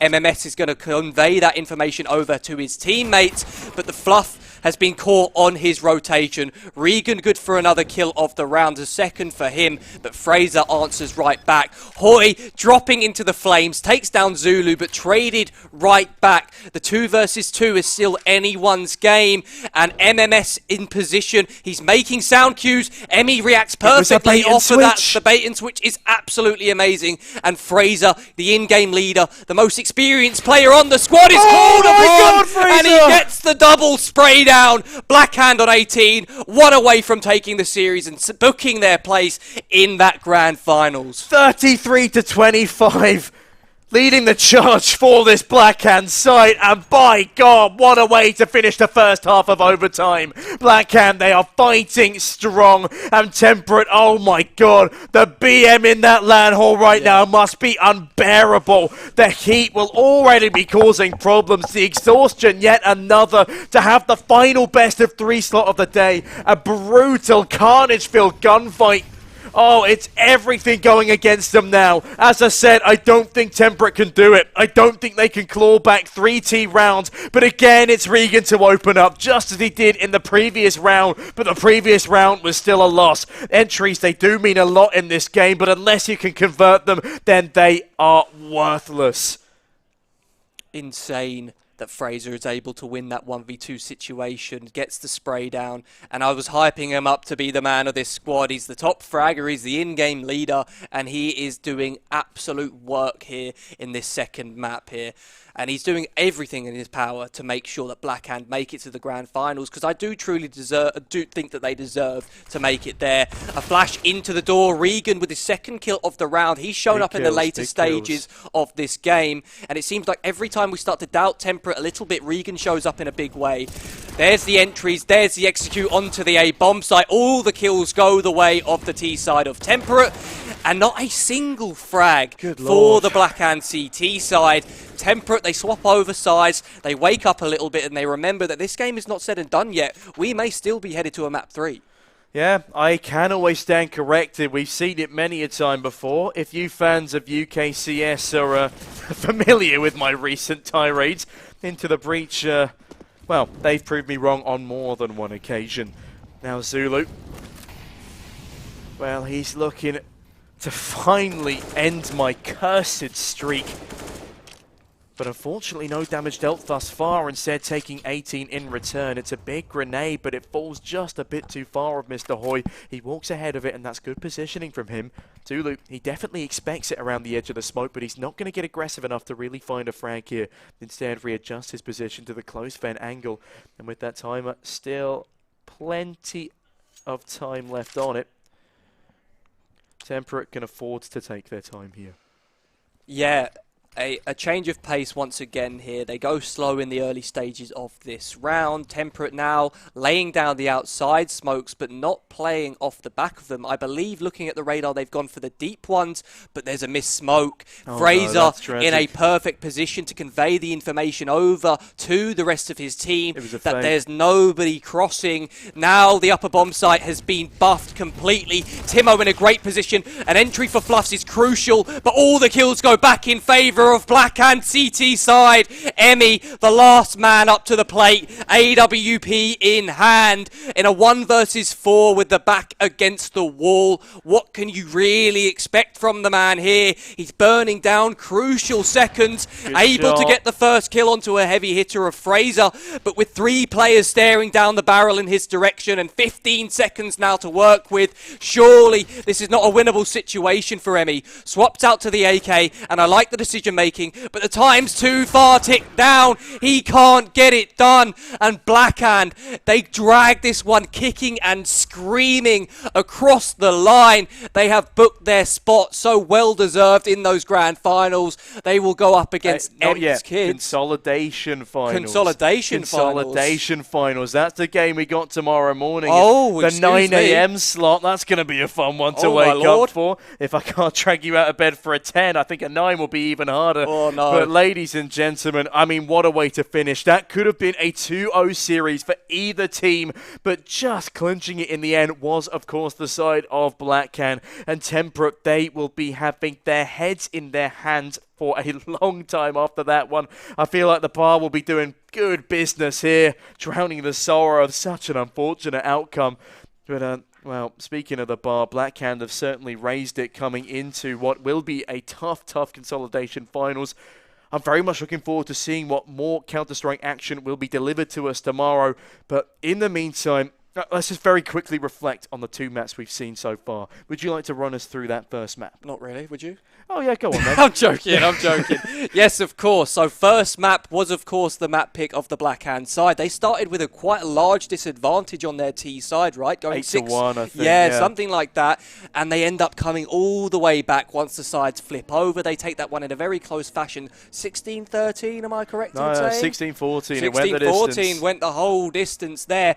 Both maps delivering in a big way. Headed over to the other side's map pick. In fact, Temperate, they did a great job in the early stages. Yeah, 5-0 lead on the T side. Yeah, they did. And then once again, they bounce back on the Blackhand side. They are kings of the comeback. It does go to a very sketchy overtime, but their T-side rounds in that overtime really solidified things for them there, and they were able to drag it, like we say, kicking and screaming literally across the line. I wish I was in that room next door because we could definitely hear the screams if we were. UKCS always delivers in a chaotic fashion. It's always entertaining regardless. And that's the end of our second day here in the CSGO tournament at EPIC LAN. And as you say, we're looking forward to being back tomorrow morning, bright and early, for those consolidation finals. Yeah, it'll be a good start. But consolidation finals aside, tomorrow will be a fantastic day of Counter-Strike regardless. EMPS are waiting to see who will be joining them in that grand finals, and a stunner of a team they are.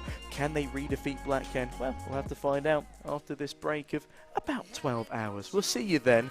And, well, hope you have a good night rest first, and don't go too crazy at the bar to all the CS players out there. From myself, Sneaky, and from Icon, we hope you enjoyed the show, but otherwise, have a great night, and we'll see you tomorrow.